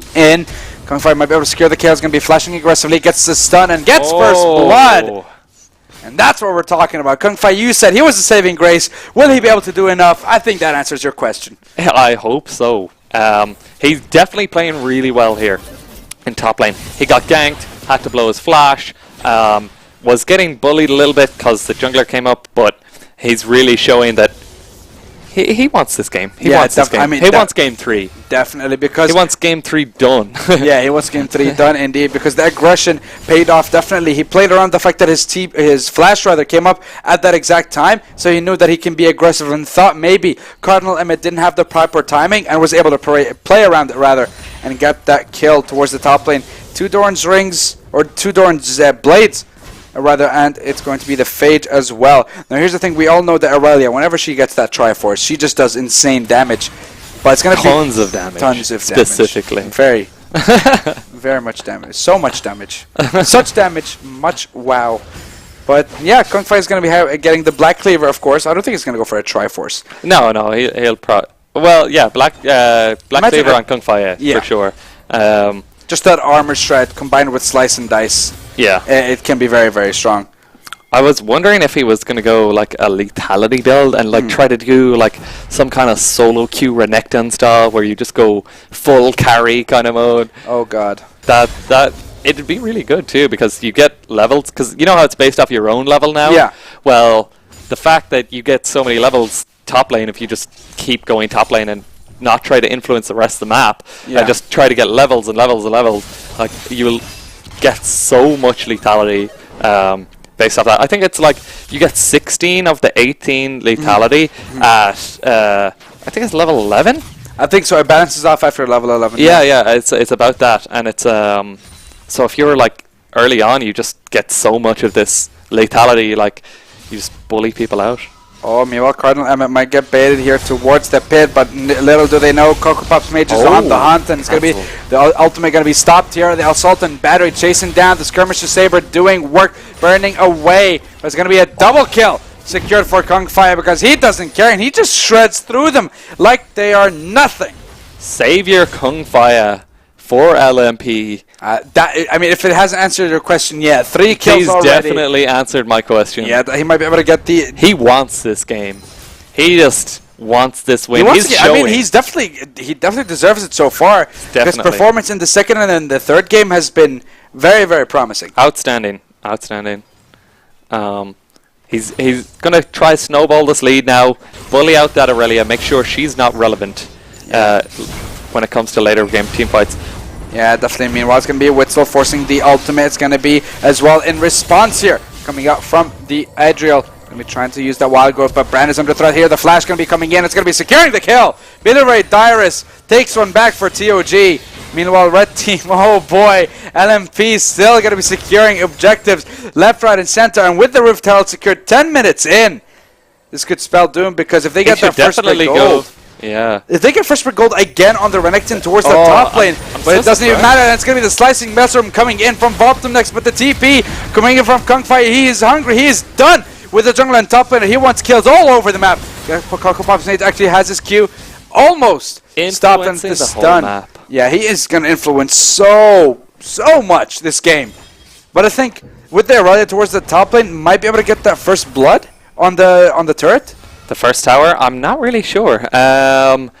See, I thought what... oh boy, Volta next though, going on to Adriel. Adriel's going to be a little bit over-aggressive, and Witzel going to be the one securing the kill. Meanwhile, Steve might be able to respond. Here comes Grande going to be using Absolute Zero and secures the kill. And he's going to be chasing down Witzel. Steve might be able to get one back. Coco Pop's Mage is on the hunt as well. For some reason, he's going to try and see if he can buy so much time or maybe even secure a kill on the back line. Meanwhile, Cardinal Emmett going to get engaged upon by 2 members for LMP, and they're going to get secured once more. And Billy Dyrus rotates towards the bottom side of the map, forces the flash out of Steve. Coco Pop's Mage and Billy Dyrus are going troll hunting. They want to get that Yeti. They're going to try and chase him down. Going to be able to use that blast combo. But here comes Coco Pop's Mage. Assault and Battery going to be used. No, Spirit Rush just yet onto Billy Dyrus, and that charm is actually going to whiff, but there's nowhere to run, and Billy Dyrus is going to get another one back. And meanwhile, Bran and Kung Fai are going to be able to secure that first break gold without the help of the Herald. That's impressive. That was really good of... really? No. Just pressure around the map. Just the pressure around the map, and knowing that they should go top lane there and help out Kung Fai to keep snowballing. He gets so much gold off that first tower as well there. Split between himself and the Ziggs. Trying to get both of them just being able to... I'm surprised that the Nunu isn't around here. Because he was towards he went back. Oh, okay, yeah. He went back from getting the kill towards the bottom lane. But it's going to be still... Well, that's a good pickup then. It is going to be, because it's a Mountain Drake back in favor of TOG now. So it's going to be 1-for-1 at the moment. They're going to be able to try and see if they can come and actually fight back again in this game. 85 CS to 87 towards the bottom lane. 20 CS lead in favor of Billy Dyrus. And even CS lead across the board. Other than the mid lane, it all seems pretty even. But Kung Fai is just on fire right now with a Black Cleaver and an Ninja Tabai. It's going to be reducing so much damage coming out from TOG. Did you just say Kung Fai is on fire? Is that what you said? you weren't going to let that slide, were you? No, it doesn't even matter because Witzel and Voltomex going to get engaged up on here towards the bottom side. And again, that Nunu shows his face, applies pressure, and tries to scare them away. Love the some TP going to be coming in. Billy Ray Dyer is going to be using that Spirit Fire, and again the Charm is going to whip, but here comes Cardinal Emmett, and he's on the hunt for some kills, and Adriel might be able to escape, and it's going to be the ultimate, not able to save his behind. Meanwhile, it is going to be the Twitch, and he goes to rat-a-tat-tat away, getting onto multiple members here for TOG, and they might be able to fight back, but Billy Ray Dyers going to be going in a fight in a 1v1 against Bran. Not enough damage to actually take him down, though. Thunderlord's not able to proc. It procced before. Meanwhile, it is going to be Kung Fire towards that top side of the map, trying to see if he can push towards that top lane and forcing Coco Pop's mates to respond. Oh, Bran. Oh! And that right there, that is what Vision does for you, ladies and gentlemen. Free kill going over to Bran. And this is really good pressure by Kung Fire here on the top side of the map. I thought he was going to get a little bit more down on that turret, but he's taken away the blue buff. He's kind of taken away that whole top side. Everyone's afraid to go near him. The TP in from Emmett to bot lane, Cardinal Emmett, trying to make things happen where he knows he can't come up against this Renekton. Yeah, exactly. It's going to be the Herald going to be spawned towards that mid lane, and again they're going to be spawning it with a wave. It's going to be tanked a couple of turret shots, and the Herald might be able to actually deal a decent bit of damage. Assault and Better going on to Bran here. It's going to be Coco Pop's mage trying to buy as much time and trying to see if he can salvage the situation in mid lane, trying to see if he can save it. But it's going to be the Satchel just going to be able to secure that turret any second now. But Kung Fire going towards the backline. The turret is still alive, and so is the Herald. And Cardinal Emmett trying to see if he can find and engage somewhere. But look at that damage. Ultimate not available for Bran. Not going to be able to blow them up just yet. Kung Fire forcing Billy Ray Dyer to Spirit Rush the hell out of there. And it's still going to be another turret going over to LMP. And so far they have a 3.5k gold lead in their favor. 16 minutes in. Yeah, no, this is like so much action happening here. Looking like this Nunu getting those early game objectives, the Rift, you know, getting that early game. The early Dragon as well, yeah. Yeah, the Mounted Dragon. He's just, because of these things, like they're able to make things happen around the map. I'm not really sure what. I think they just have to kind of like go and just chill out for a little bit, pick up their buffs, pick up their jungle camps, and make something happen around the next objective, because LMP, they do want to go kind of get objectives. They are going to be very afraid of this comp, though, that's just kind of all dive in. I mean, here's the thing. You're going to try and dive in, but so far they've been fighting on their own terms, and they've been getting those fights time and time again. 7 kills to 4. They're expanding their gold lead time and time again.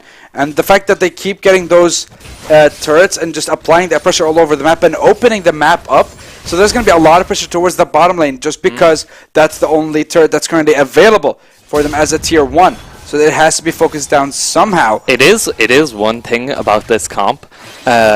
If they fall behind, because it's like an all-in, just go, go, go comp, like, it's very hard to come back from that. It's kind of like, it's the reason why champions like, say, Xin isn't played, because he's just in, just there's go, no go, out. go. Yeah, exactly. There's no out. You have to go in. Like, once you're in, and that's it.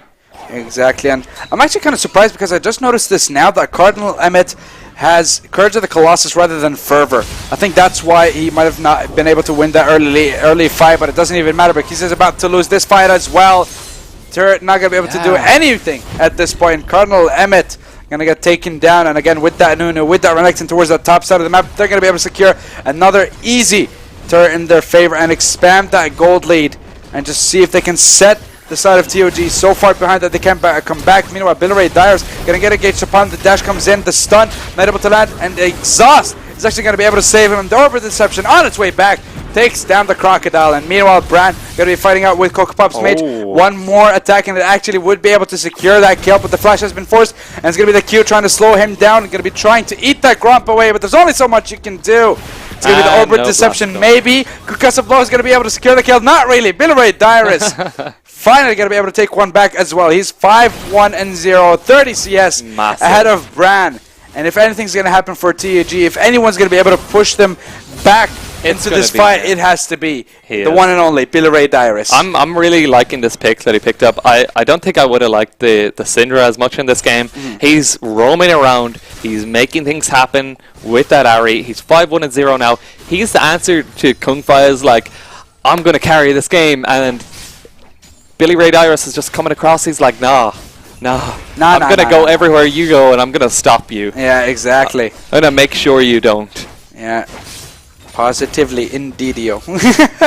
And I mean, but Ned Flanders just no, we're not doing this. It's like that's it. We just give the people a taste, and then that's it. A taste, just tease. You're just a tease. Yeah, exactly. Because you always leave them wanting more.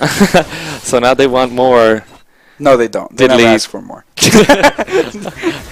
They never do. But looking at LMP and TOG, they're both going to be trying to fight it out for this Cloud Drake of all Drakes. They're trying to apply pressure towards it, but I'm looking towards Kung Fai here. He's pushing towards that top lane. There's no tier 1, there's no tier 2. There's no need for you to keep pushing towards that top lane.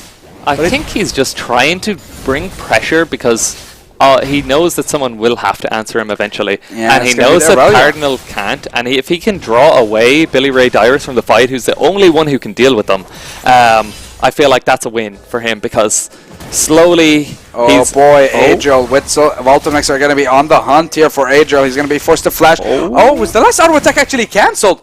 Concussive Blow still able to proc. Meanwhile, the mid lane, Kung Fire and Bran able to siege up that mid lane.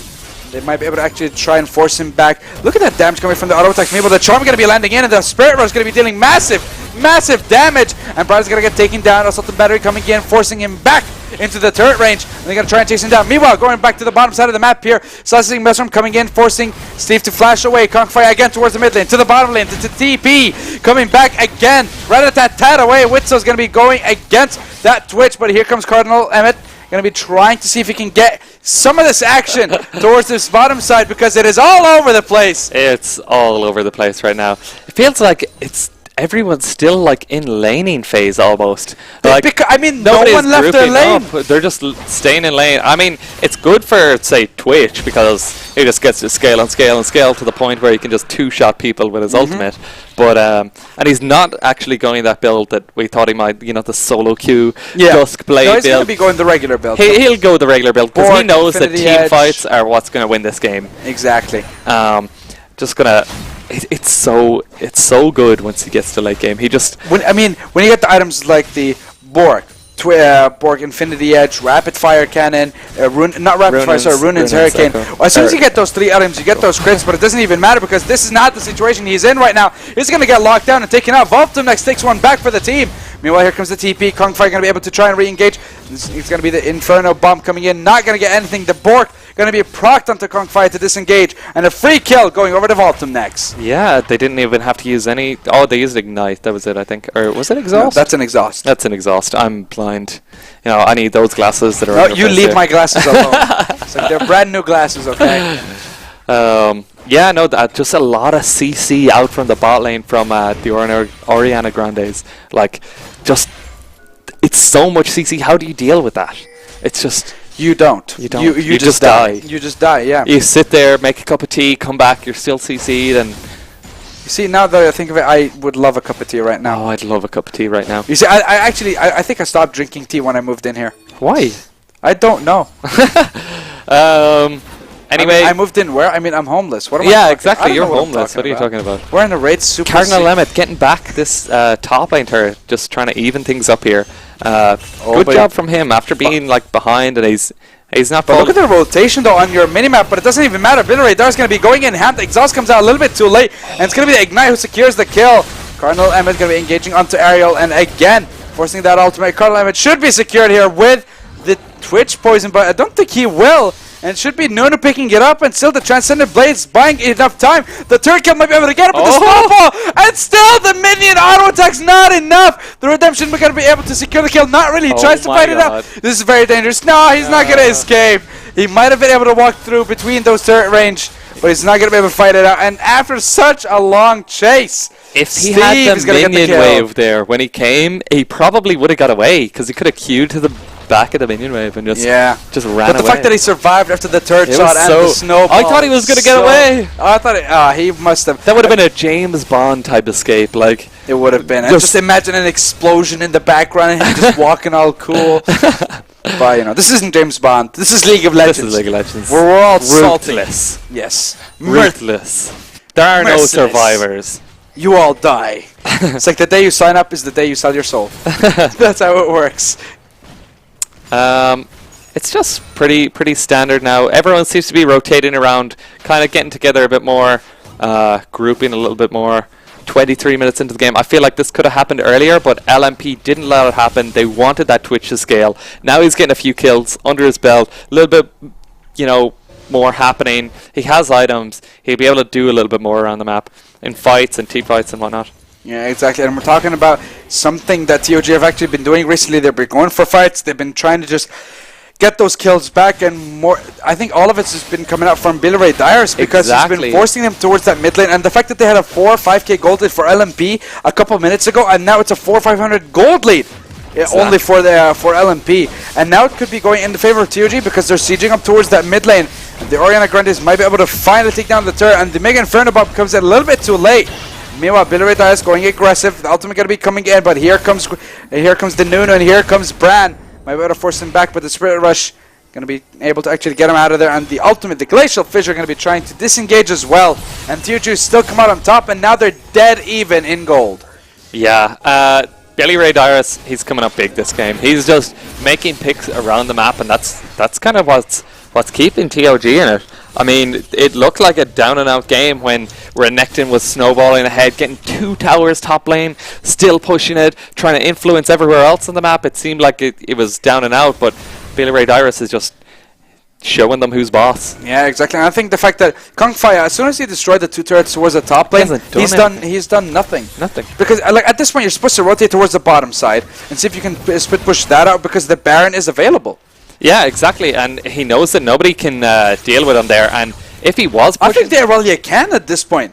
Warden's Mail with the Ninja Tapper and Triforce might be able to take him down. I suppose she could match it and just hope to not die. Or maybe even just stop him from split pushing. Use his Transcendent Blades to just keep on going and just stop him in his tracks. Of course, you got the Triforce giving you 20% cooldown, so your ultimate's already going to be at about 70%. If you're at level 16, at this point it's 100 seconds with the cooldown about 80, 90 It's about 80 seconds, 80 I think. Yeah. I think it's 120, 180 seconds. Yeah. Is how it goes. It's actually quite short. That's actually shorter than that. For some reason, it is going to be Kongfire in the Baron pit on his own. He's going to get charmed. Might be able to escape. Not really. The shield is not going to save him.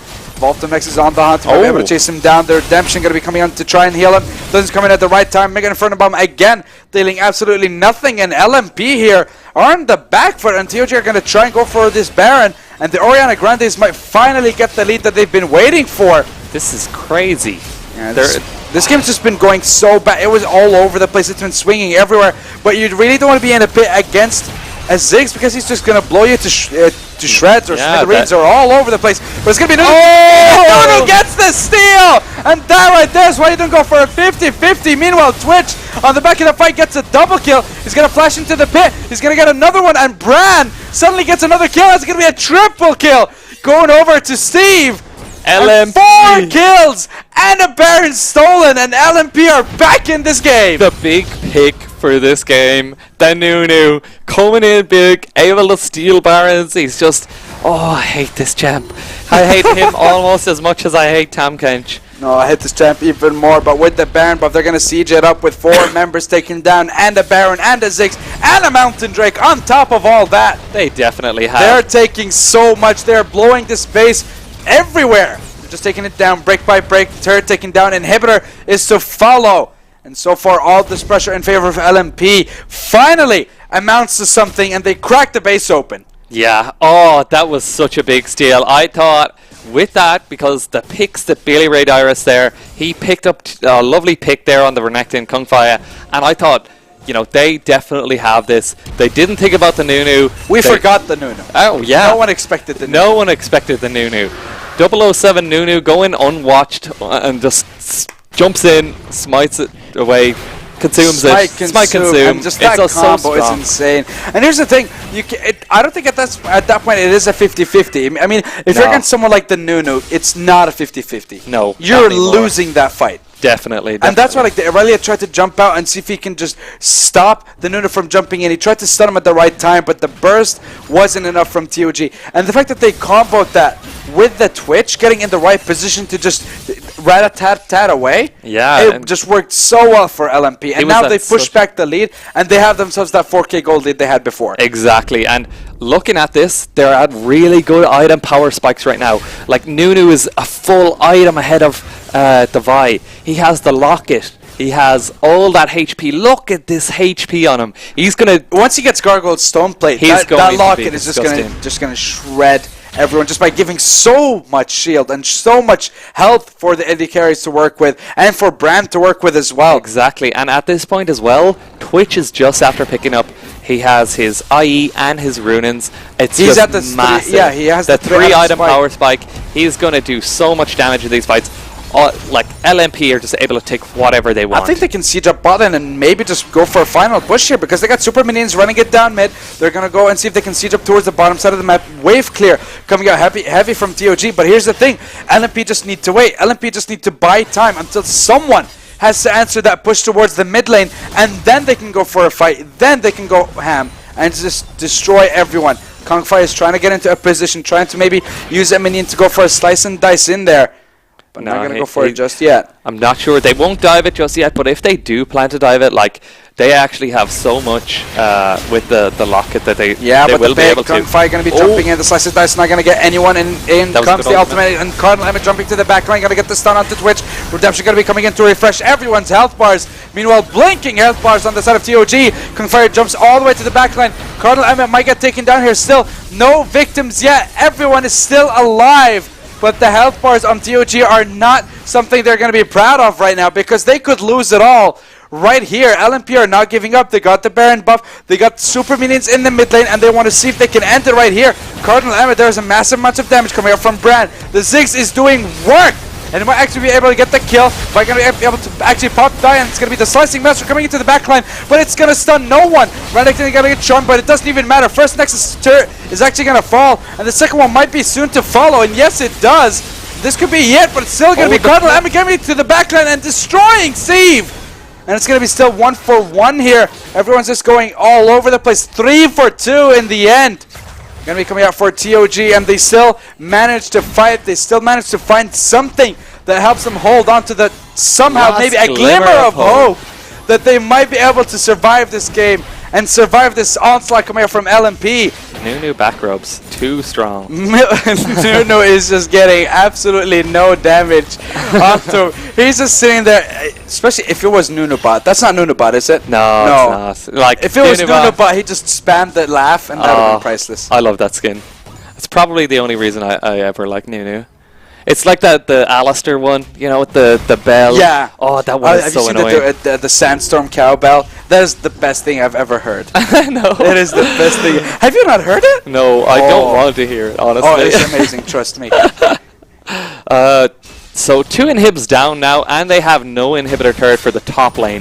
So no. They have no turrets at all. Oh, exactly. What am I saying? They actually have no turrets in any way, shape, or form. So I think they're in a little bit of a good position here. You know, just a little bit, a tad.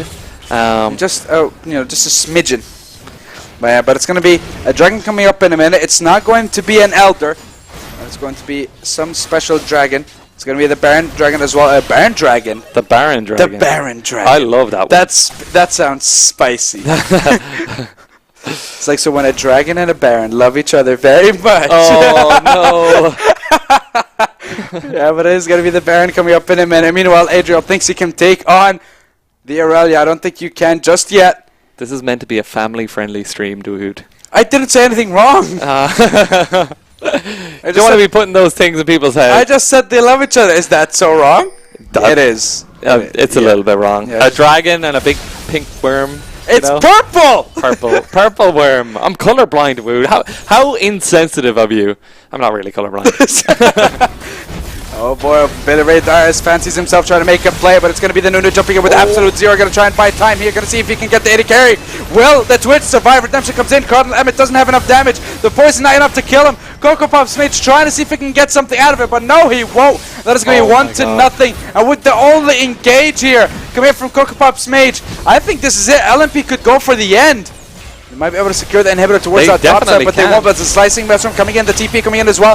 Kongfire wants to get into the fight once more, and Brand just blows up Voltimix, and again, Cardinal Emmett tries to get to the back line, but there's only so much you can do. That's a double kill for Brand. Make it a triple. And Billy Ray Dyrus on his own could be a quadra, might be able to get it just yet. One more auto attack out of do, and there it is! A quadra kill for Brand. And LMP were 1-0 behind, and they come back and take the series. You know what won that game? What? The Nunu. Of course the Nunu. That steal. Oh, it's the steal, the objective control. Oh, it was just insane. It was so clean. So really clean. well played. Yeah. I mean, definitely LMP deserved it. They deserved that. They fought Pandas. so hard. They were behind after the first game. You know, they fought back. Second game was absolutely amazing. Their second seed in their group, coming up against Billy, of course, the side of TOG here, were first seed and coming up huge. First game, yes, they still had the lead, weren't able to snowball it, but second and third game, they just showed up. They did. They really did. They had the answer. They saw the first game that all Orianna Grande want to do is do these big team fight comps, and they just came out with the solution. Like Kung Fire came out big. In both games, we have to say. Twitch in that game came out great, and I think unsung hero here are the support, and the jungler. Like that Locket in that last fight, the Locket managed to save the Locket redemption exhaust everything. They just kept that Twitch alive to be able to do all that damage, and it was just really well played. Yeah, really well played. And you can't fault Orianna Grande either, because the Billy Ray Dyrus, he performed really well. He tried his heart out in that last game. He was making picks across the map, trying his best, and it was unfortunate. Yeah, unfortunate, not good enough to actually just try and see if he can push his team. But it is going to be the Latin Magic Pandas who take this series and who will progress into the semifinals of the Division 2. Ladies and gentlemen, thank you very much for tuning in. Thank you, production, and thank you, Jonathan, for joining me today. Glad to be here. It was a pleasure to have you, but thank you very much, everyone. You guys have a good night. Good night.